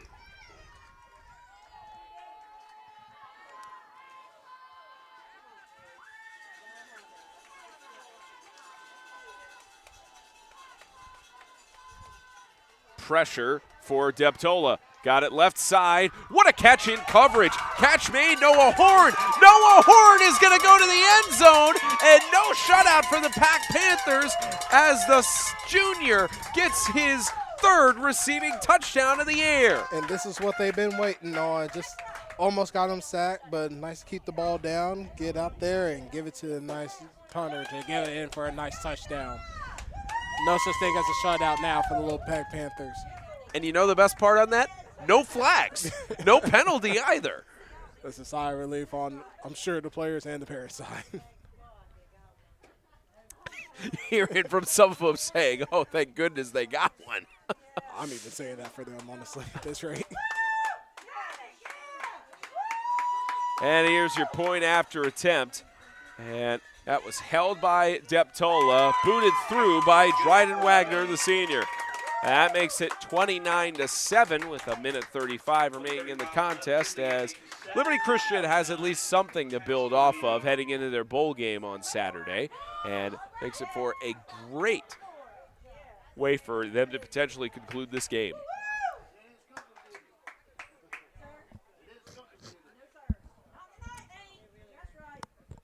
Be a 22-point lead, which is what we saw going out of the halftime break. So if you look at it that way, the Heat have tied in this second half at 7-7. Yeah, but when you look at that scoreboard, that's all that matters. Yes. But hey, you get some positive out of it. You see it's just been the offense not really clicking, and now that you got something clicking, now you have something to look forward to the next game of Saturday. And you also think about these 7 seniors for Liberty Christian as well, leading the team on this third season, leading them to their first playoff appearance in the NCISAA, and making their way down here to Florida after having a positive record for the first time in program history, and getting a chance to show out on the national stage, or at least bring more awareness to their program. And they'll get another chance at that against the Coastal Hurricanes on Saturday with the bowl game. And this is now the second time that this Liberty Christian team has kicked off. I think probably onside kick here, right? I mean, what do you got to lose? Right. Might as well take the shot, see if you can get the ball back.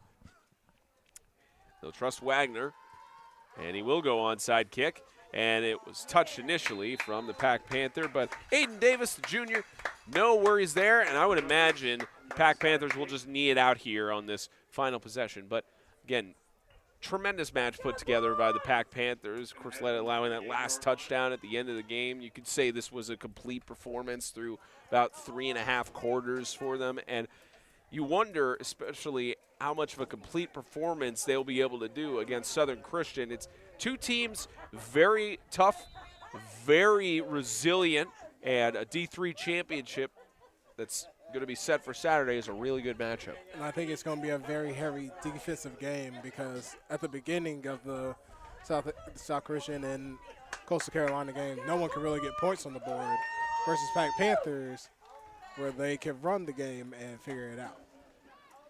And they will at least run it out. No victory formation at this point, as Eli Ashelman, the sophomore, gets a carry there. Several players for the Pack Panthers getting their first carries and first receptions throughout this second half, and getting a chance to rotate people in. That's Ben Fremming, who even talked to us yesterday and was saying that they had an up-and-down season, have had several players that blew out their knees, a couple other injuries here and there, and that they believe if they were not faced with those injuries, they would have made a case for the Division I bracket, which, at least looking at this team, they could probably compete with a lot of other teams down here in Florida. Oh, yeah, especially with what they've been doing here defensively and offensively. If no injuries would happen, there's probably a way they've gone for another national championship, maybe back-to-back. One more knee will do it here. This team led by 9 seniors in the Pack Panthers, and they've got themselves to another national championship appearance in 3 straight years. The Panthers from Columbia, South Carolina will play for a national championship trophy, and they've got a date with the Southern Christian Patriots on Saturday for the Division III NHFA title. And as for the Heat of Liberty Christian, they do have one more match. They will collide in the bowl game against the Coastal Hurricanes. Still great matchup to witness, one-sided certainly, but both teams never a question of if there is any effort diminishing between these two respective schools.